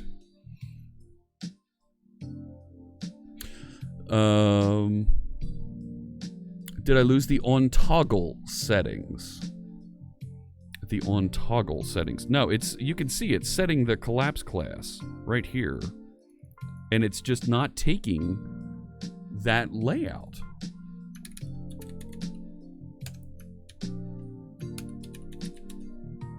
Right, so there's collapse, display none. I could even, right, I should be able to take that out. Put that here, so it's outside of my media query. Right? And hard refresh so I get a fresh copy there. So it wasn't picking up the media query properly. We need to tune this grid here. So when we are in the smaller layout. Oh, that worked. So when we're in the smaller layout, it doesn't take up so much space up top and so much space at the bottom, and we allocate a lot of space for these other things. So inside the media query, which I think is this one, I think, grid template rows, I think we need to have this, it was like 2.5 and a maximum of that, I think.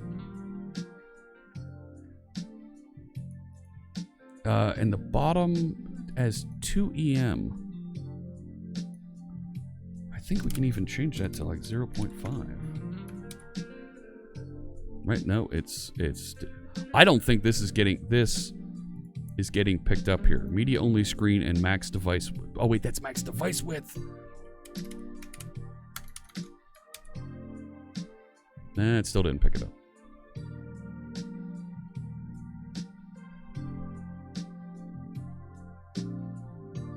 Saw an advert for a developer. Oh, Conficient. Let me highlight that one.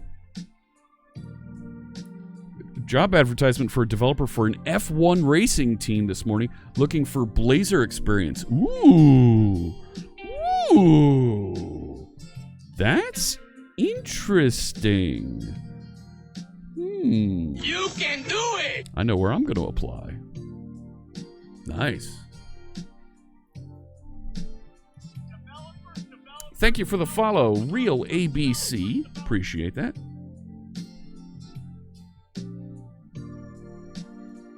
How about Blazor being relatively large in size? Heard it can get into a couple megabytes, but you've read that reworks are in the plans. Do you know how big Angular is to call in an application?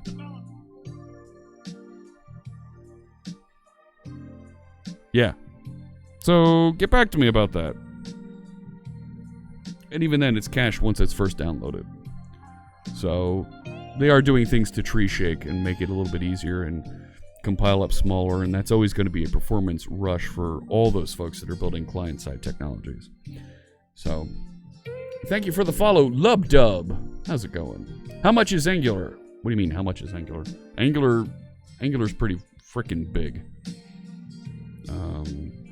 I don't know what the current size of Angular 8 is when you install it, but Angular applications can be quite heavy to download. And then all that JavaScript needs to be interpreted in the browser. Yep, I said it. There we go. I said JavaScript. Yep. Blazor is doing some tree shaking, but Blazor is even faster and smaller if you run your components server-side, like we are here.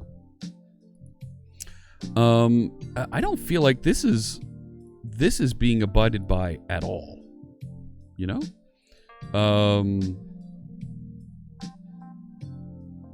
Right, if I'm... Let's do this. I didn't want to do that. I want to copy that. comment out one of these. And let's make this, let's hard code this to 2.5 EM. That's not bad. I think this min was confusing the heck out of it. Okay, now it's opening up and it's it's larger than what it should be. What if I do? I don't want to do. Wait, what's max content? What's that mean? What's max content? I don't know what max content means, but it sounds good, right? Because I want it to grow when there's more content in the box.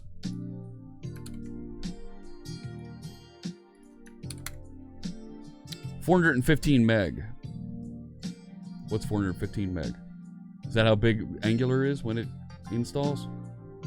Let me know.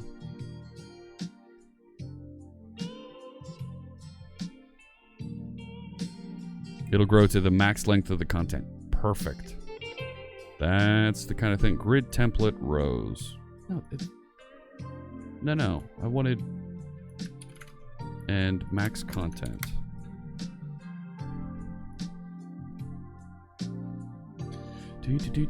Auto, this, that. I don't want auto. Okay. Holy crow. Not percentages. Flex is a non-negative dimension. Each flex size track. It's a keyword representing the largest maximal content contribution of the grid items occupying the grid track. Fit content represents the formula min. Oh my god. Which is calculated similar to auto. Subgrid. Are you freaking kidding me?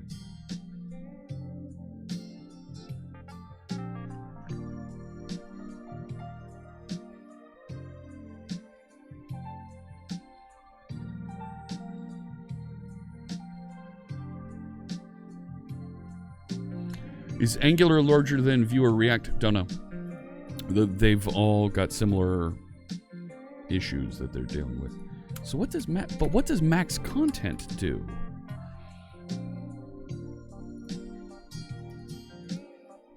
Keyword representing the largest maximal content contribution of the grid items occupying the grid track. Okay. So how do I use that? I can't click it. Show me an example. Show me an example. Okay, so it's just a thing. So can I just say max content? Can I just do that? Well, that works. All right. So then if can I just make this 1 EM at the bottom? Let's make it a little bit bigger. 1.5. So we can see that copyright. That works. All right. All right. I'm liking it. Thank you for the follow. It's just Damien. Appreciate you tuning in. Missing the closed parentheses. Don't need any parentheses. Because that works. Right? That's pretty cool. And when I open that up... yeah. Okay. So let's take this. Put it there. Right? So then I want to say collapse. It's always going to show when we're larger than that. So let's go find yeah, min width, this one. So when we're larger, right? Let's put that comment in here. Always show menu when presenting on a larger screen.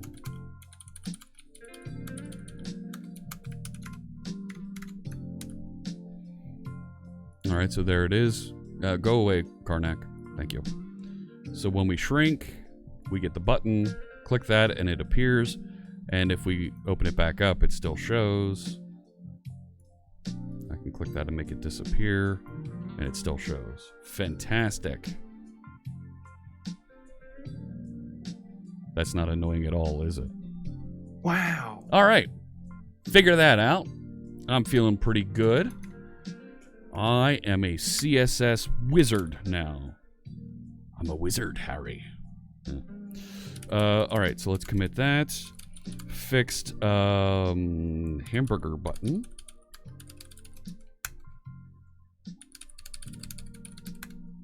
There we go. Terrific. And I'm going to mark this as done. That feels pretty good. I think we've got that cleared out now, chat room. Let me log in.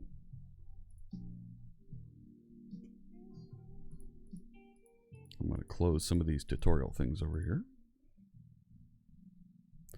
And if I look at configuration, so, I mean, that's not great, but it's not terrible in my current channels that I'm connected to. I mean, that works. It does its thing. So we're in good shape. All right. Let's take a look. What do you think if we do this one, the subscriber train? Do you think we can do the subscriber train there, friends? I think there's definitely a thing we could do with subscriber train. Oh, yeah. Let's take a look at how we can listen for new subscribers, get that information, and turn our user activity train here so that it can handle subscribers. Sound good, chat room? You on board with me? So let's go docs dot... No, it's not docs. It's, oh my gosh. dev.twitch.tv, and we'll go into the documentation here. And let's see if we can pick up what's the best way to receive information about new subscribers. Now, we used webhooks to get the information about new followers, right? And a webhook is just an endpoint that we tell Twitch that we're listening on. So when a new follower happens, they send a message to that endpoint and say, hey, this thing happened. It's up to us then to decrypt that payload and do whatever with it. They don't care what we do with it at Twitch. They're just notifying us, this thing, this event happened. Go do something with that. Like that. Thank you for the follow. T. Miguel 27 and Native Linux. Welcome. Thank you for the follows. Appreciate you joining us. And I look forward to seeing you in the chat room.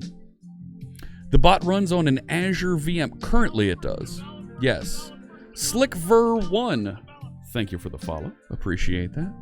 It currently does. However, we've been building it as a... it doesn't run on an Azure VM. Let's roll that back a little bit. It runs inside of a Docker container that is deployed to Azure App Service. We can deploy that same Docker container to any other cloud and connect up an appropriate storage provider to save and interact with data in those locations. So, a lot of flexibility because we've built for containers. All right. Let's see here.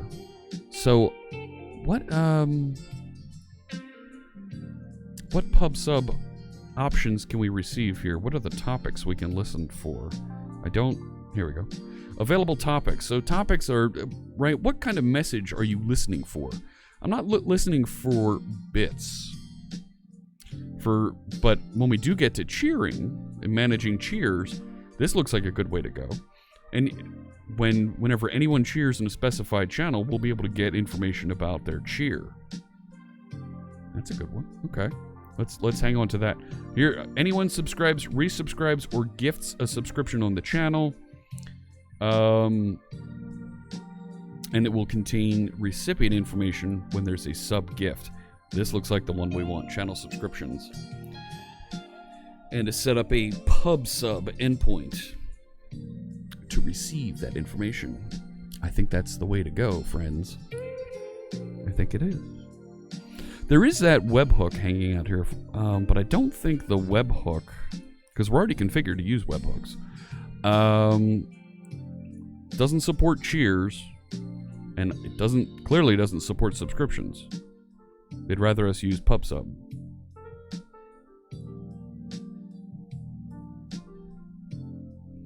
Here's the topics. User follows, and it doesn't list the... it doesn't list what they are. There's user follows. That's the one we're currently using.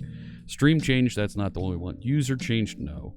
Extension transaction created, no. Thank you for the follow, Rova Wandra. Welcome. Moderator change events? No. Channel ban change? No. No, I think we want to do PubSub here. So PubSub is, you're right, we're going to publish. They're going to publish information, and we're subscribing to it, and we're going to receive those into our application. Now, I don't have anything set up to do PubSub yet, but you establish a secure WebSocket connection to this location, and clients must send a ping command at least once every 5 minutes.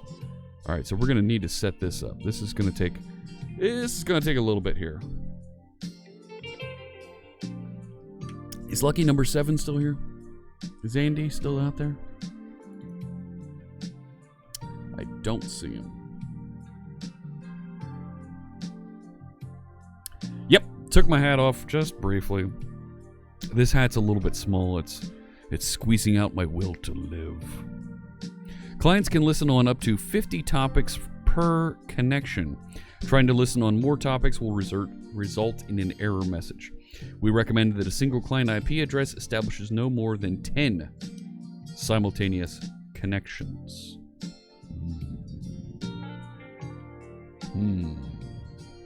Okay. That's going to have to be a thing that we enforce. We're using TwitchLib behind the scenes here to build and interact with our API. Thinking and I'm designing in my head as we're talking here, chat room. We have the follower service actor here that knows how to connect and listen for those webhooks. I have a feeling we're going to end up setting up another one here for Twitch PubSub endpoints to listen to and how to react with those.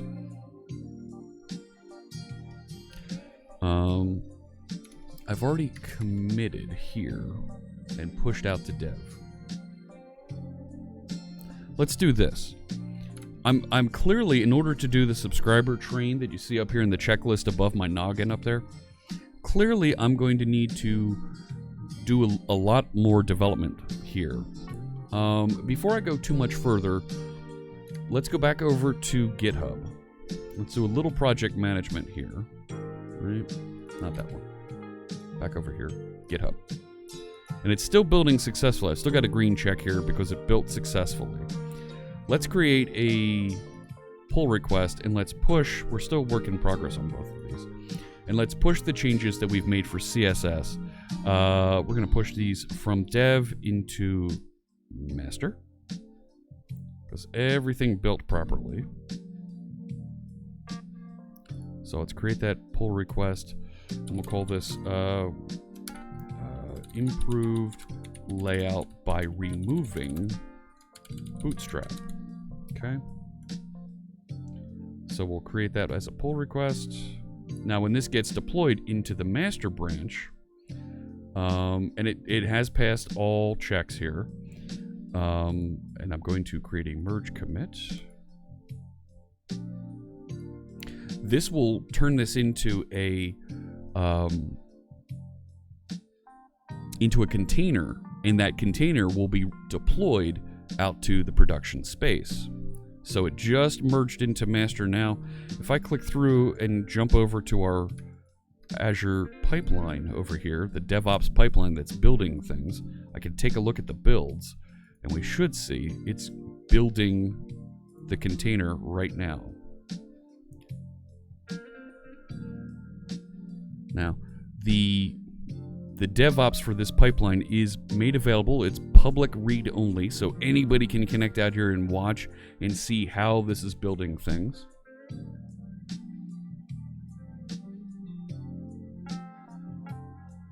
Should we break this down into subtasks to not lose track of what's needed? I think you're onto something there, Hugo.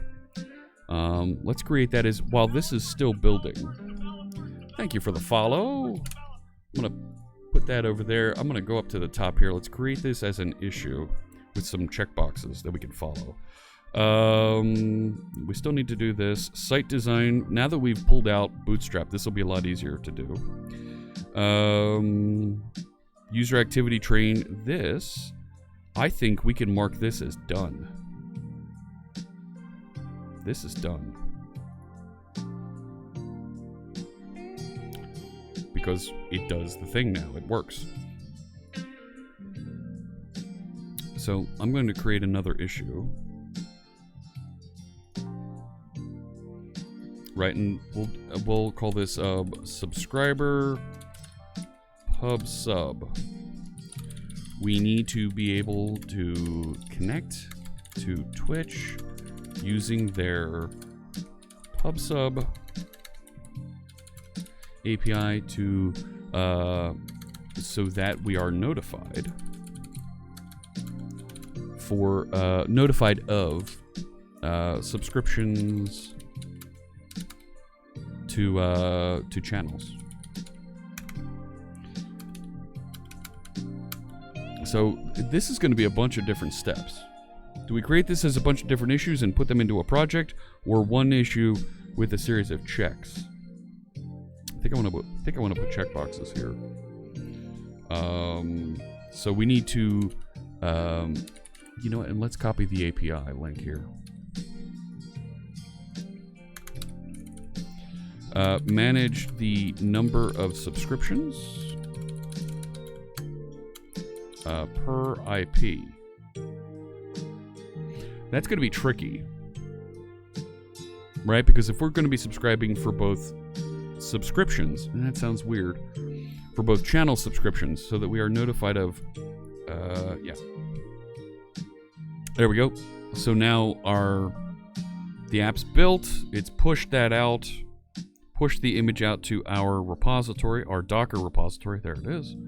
So next time someone requests the Fritz Bot at fritzbot.net, this will redeploy and we'll get the new version. So it's redeploying right now. We just can't see it yet. And we should see our new copyright appear down at the bottom here when it's done redeploying. And it's not done yet. There's my about page with the old layout. It's interesting that it... There we go. Boom. Now it's deployed. Cool. All right. That's pretty good. Need version in the about page. I think in the footer is a way to go for that. To put a version down here. Definitely something to do.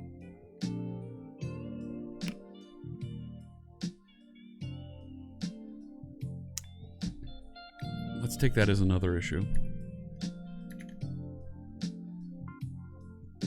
I'll close this one.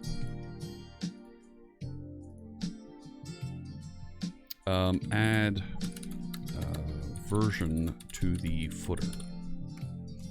Need to detect the application version and write it in the footer.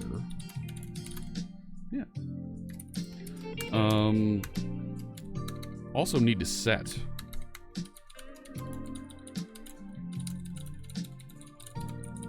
Right, so that it's something a little bit easier to come up with. I'm going to mark this as it's an enhancement. Yeah, help wanted. If anybody wants to take a shot at it, go for it. So we need to manage the number of subscriptions per IP. That's going to be really hard.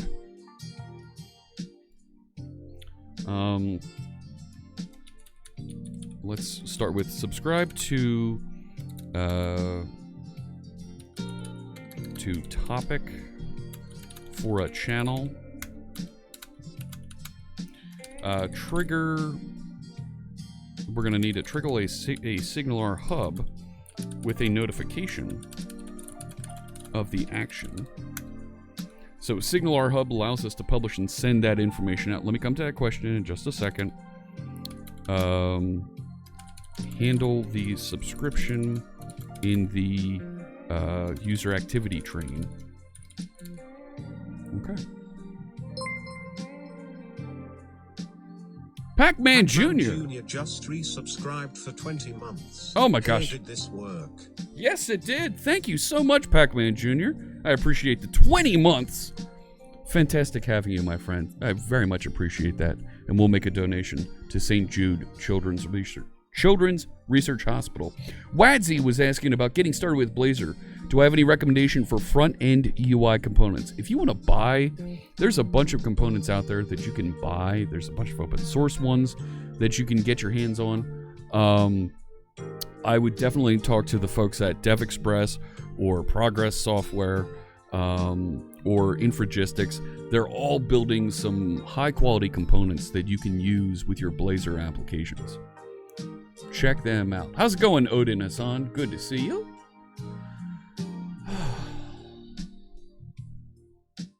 All right.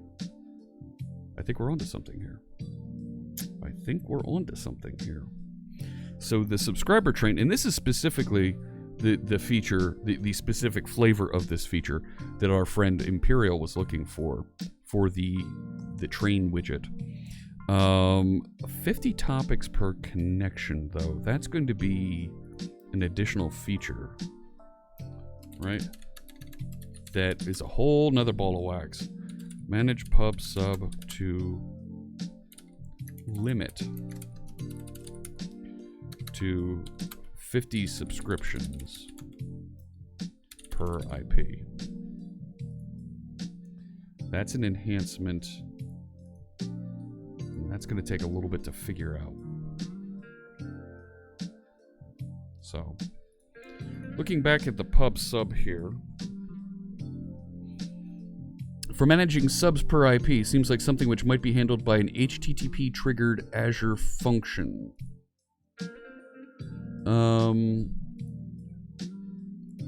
So the challenge there, Hugo, is I don't have control over the IPs for the Azure functions.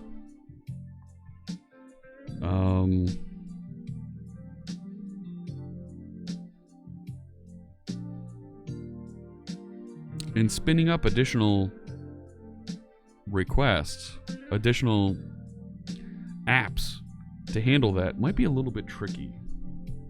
Versus if it's being managed inside of our application and we detect, oh, there's too many on this, we can, right, we could tell Akka.net, and when we install Akka clustering, we could tell it, pick up and start another instance in the cluster. So that's something.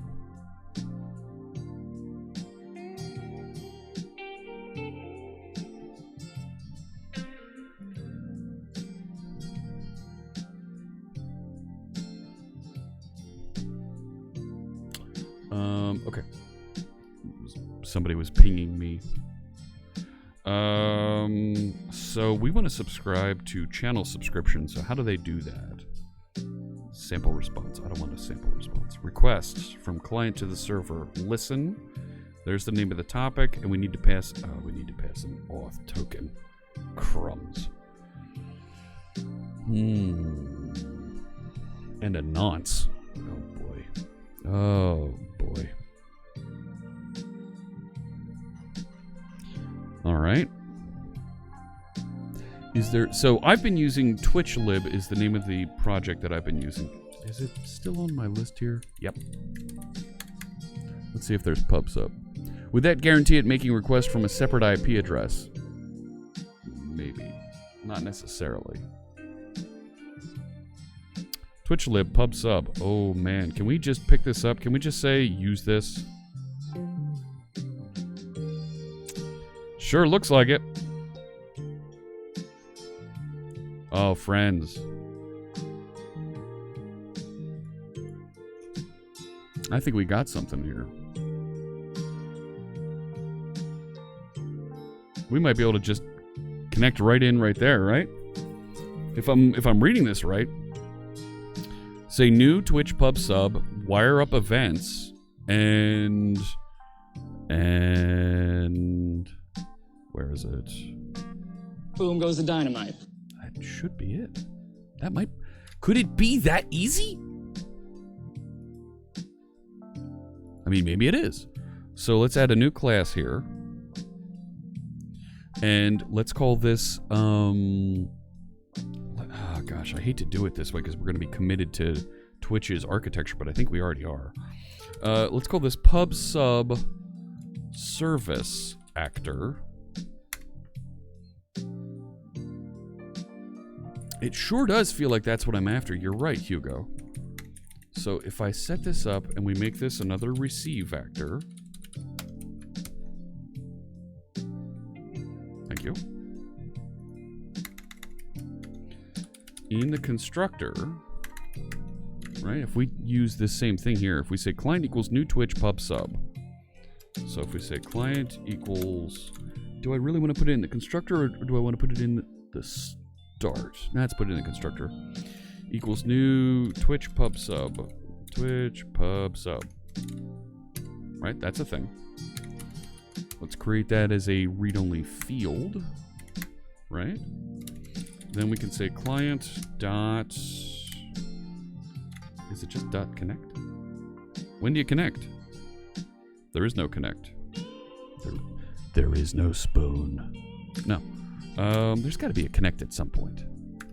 Right? At some point I got to tell it to do that. Which means I also want to make this disposable. There is... Right? Around post stop. Right? This is when we would be disposing of this. Right? Let's say client disconnect.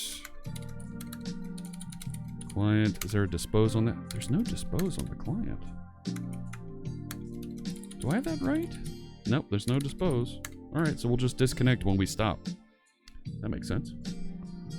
You know what? Maybe we should put the connect. Right?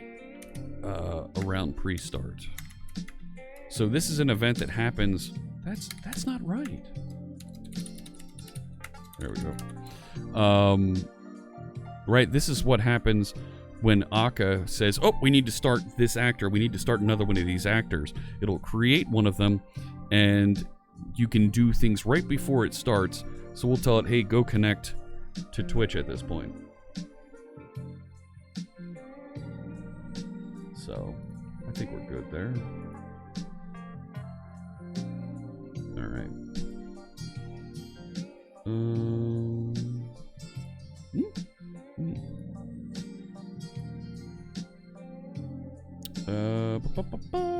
Okay. So what were the other events that we want to listen to here, right? Client.on stuff. Pub sub service connected, do a thing. What's send topics? Accepts an OAuth optionally, which is necessary for some topics. Uh-oh.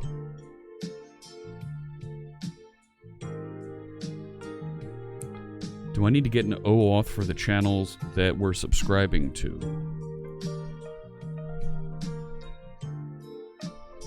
Right? Is it secured? Required scope, any scope.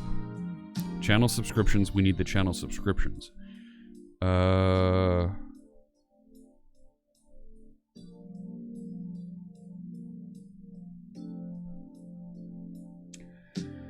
That means I'm going to need you to log in and give me an OAuth token for this to get those channel subscriptions. And I'm going to need to manage that token as well.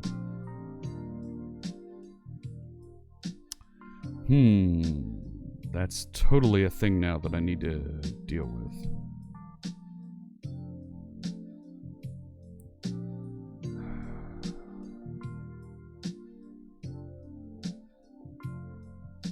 What is this?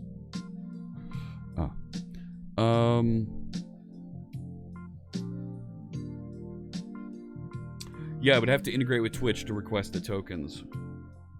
But I'm right now integrating with Auth0 to get the login.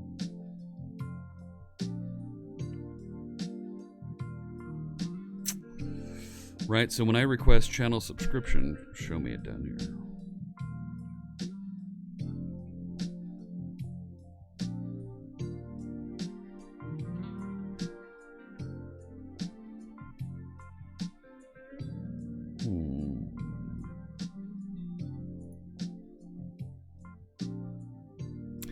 Let's see what this says. hang on. Let's see what we get here. Let's just see what happens. Client dot listen to bit events, listen to channel extension broadcast, chat moderator actions, commerce follows. Well, you can listen to follows here. Subscriptions. There we go. That's the one that I want, I guess. But the channel ID, I need to get the channel ID. Well, I think I want to only start listening when I receive a message that says listen for subscriptions. So let's create a message for that we're going to pass around. So domain, here's messages. So, right, track new followers. Let's add a message that's similar to track new followers for, and was it a channel ID?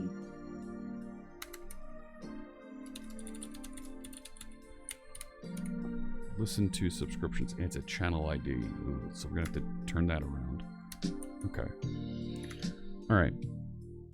We can do this. We can do this. So let's create a class, track subscribers, let's say.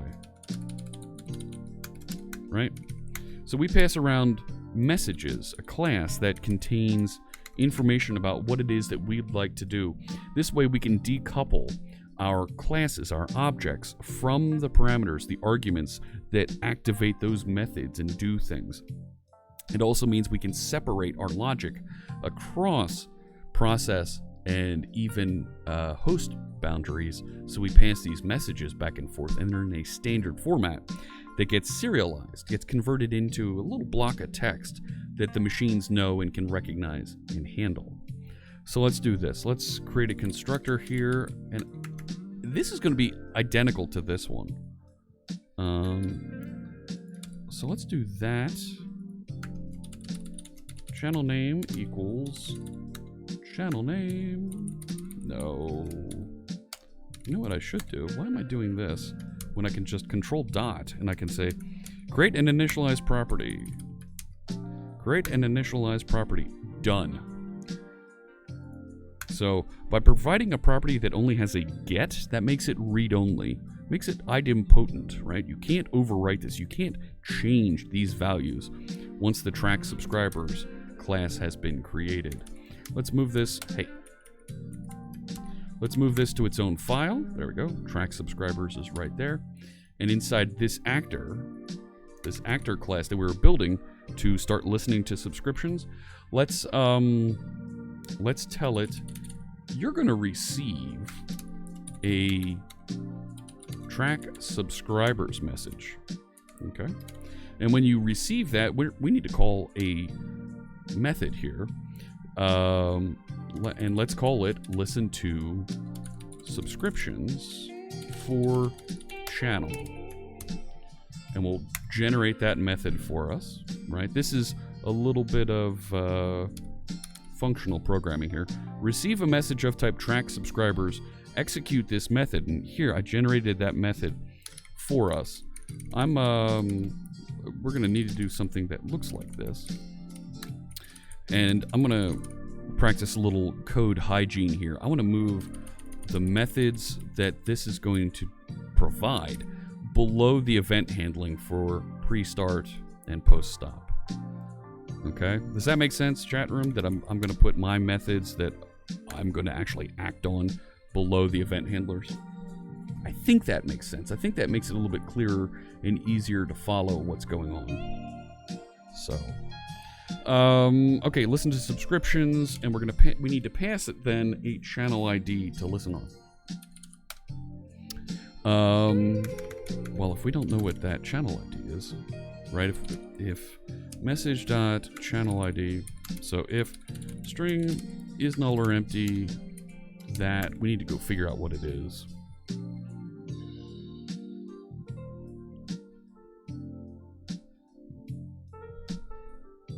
Just don't add region tags. Those anger a number of folks. Well, too bad on them. There's a way to do this. There's a way to do this with a double question mark. right? Because I want to say var channel ID equals message.channel ID, right? But if I put a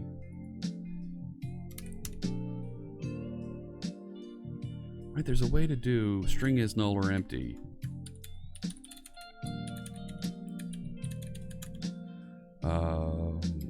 With the double, right? There's a trick to this.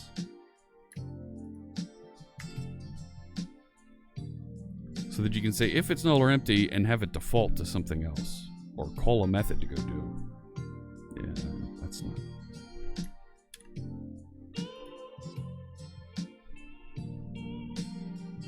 Right, string is null or empty, blah blah blah. No, there's a. Where is it?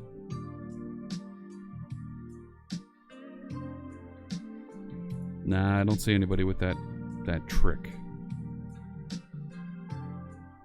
Don't see it.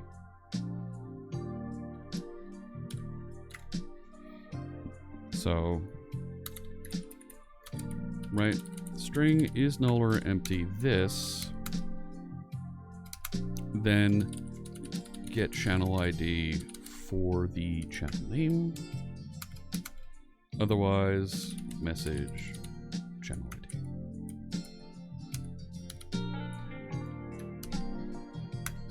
Now, I already wrote something over here in the follower service actor to identify that channel ID. I already wrote this. Where'd it go?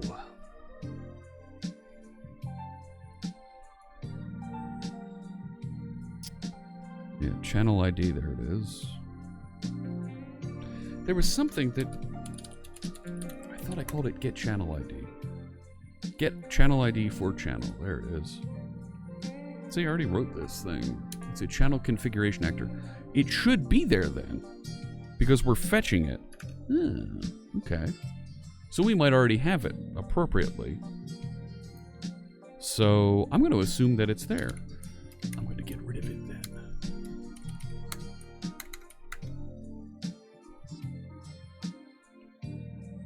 Let's create a dictionary so we can keep track of how many we're actually watching here. Private read-only dictionary, right?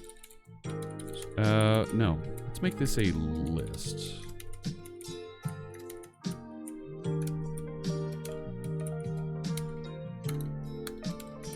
And let's call this channel ID. Right, it's like that, isn't it? Channel name, like that. Oh, don't you have to? Isn't it the other way? I think it's the other way. I need this.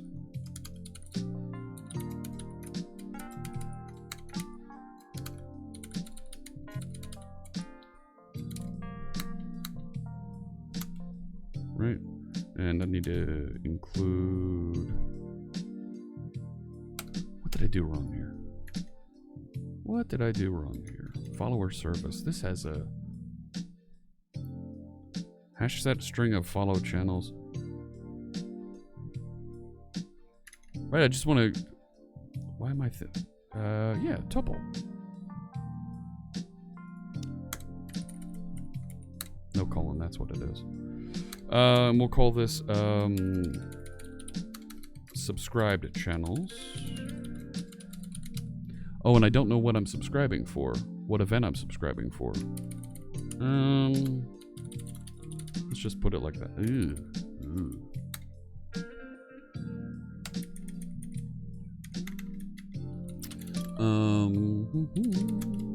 Pub sub event subscriptions. Let's start there. Pub sub event. We'll do something like that. Equals a new one of those. Cool. Right, so now I can say subscribe channels equal add. Channel ID is going to be message, channel ID, message, channel name. And this is going to be pub sub event subscriptions. Cool. Client listen to subscriptions message channel ID. Is that it? Is that all I need to do? Or multiple events? Yeah, maybe. Might want to turn that into a flags argument, but for right now, I think that's all I need. I don't need this. This we determined is obsolete. So now I'm right. I'm saying listen to those.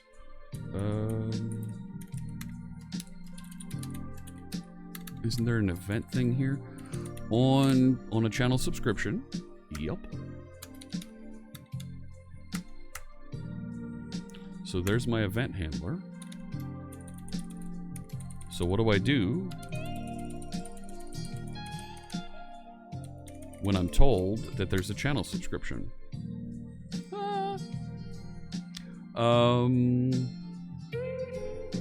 It's like magic. No. It's software. Let's get rid of that so we can make this a little bit more readable. So when we get a channel subscription, we want to notify some sort of signal or endpoint that's going to fan out and notify all of our listening objects that, hey, there's been a subscription. What do we know about this? E-subscription context. Okay. The number of months. If there's the recipient display name, the recipient's name. If there was a subscription message, the subscription plan. So we can handle those. Okay.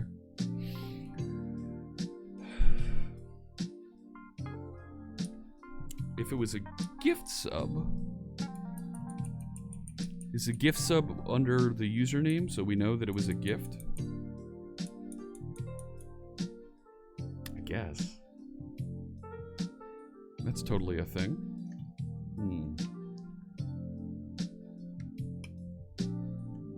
So let's do this. It's about 12:30. I'm about a half hour over. Let me park this right here for now. Let's put some notes. Inspect the notified subscription and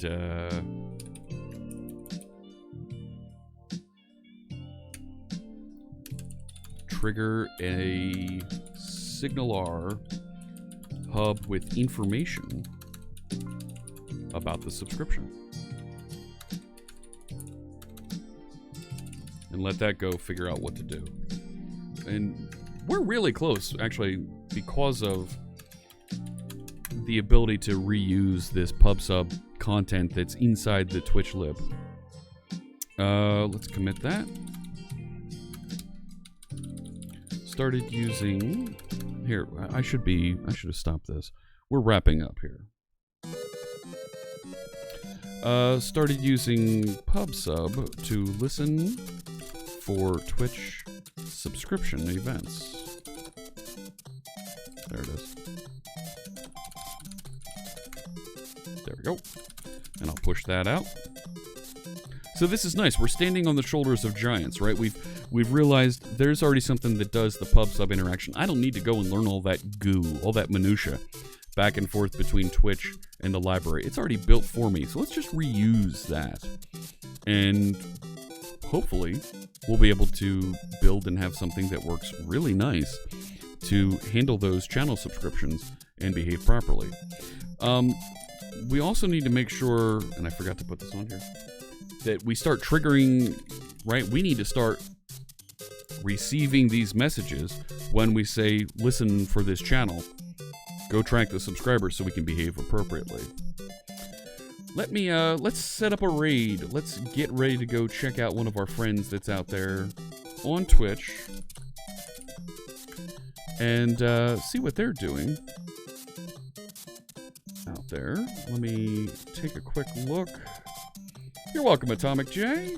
Oh, thank you for the raid call, Hugo. Let's see. 1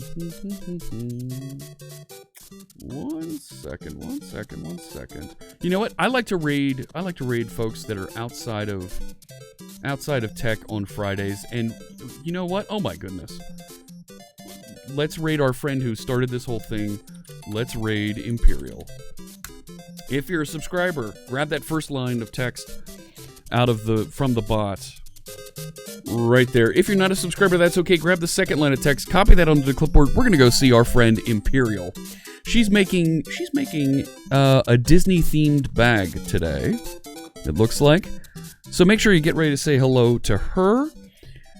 As always, it's a lot of fun to see you, to catch up here on stream. Have a great Friday, everybody. Try something new. See what Imperial's up to. You might have a great time over there. And this video, like my other videos, will be available on the YouTube channel a little bit later in the week. I'm going to get these publishing again. And I'll be back on Sunday, live from Las Vegas, from my hotel room over there. We're going to have a good time writing some code together out there in Sin City. Oh, it's so good. So much fun out there. And I'll be there for Dev Intersection. You can catch me all through the rest of the week. All right, friends, get ready to say hi to Imperial, and I will see you Sunday. Take care.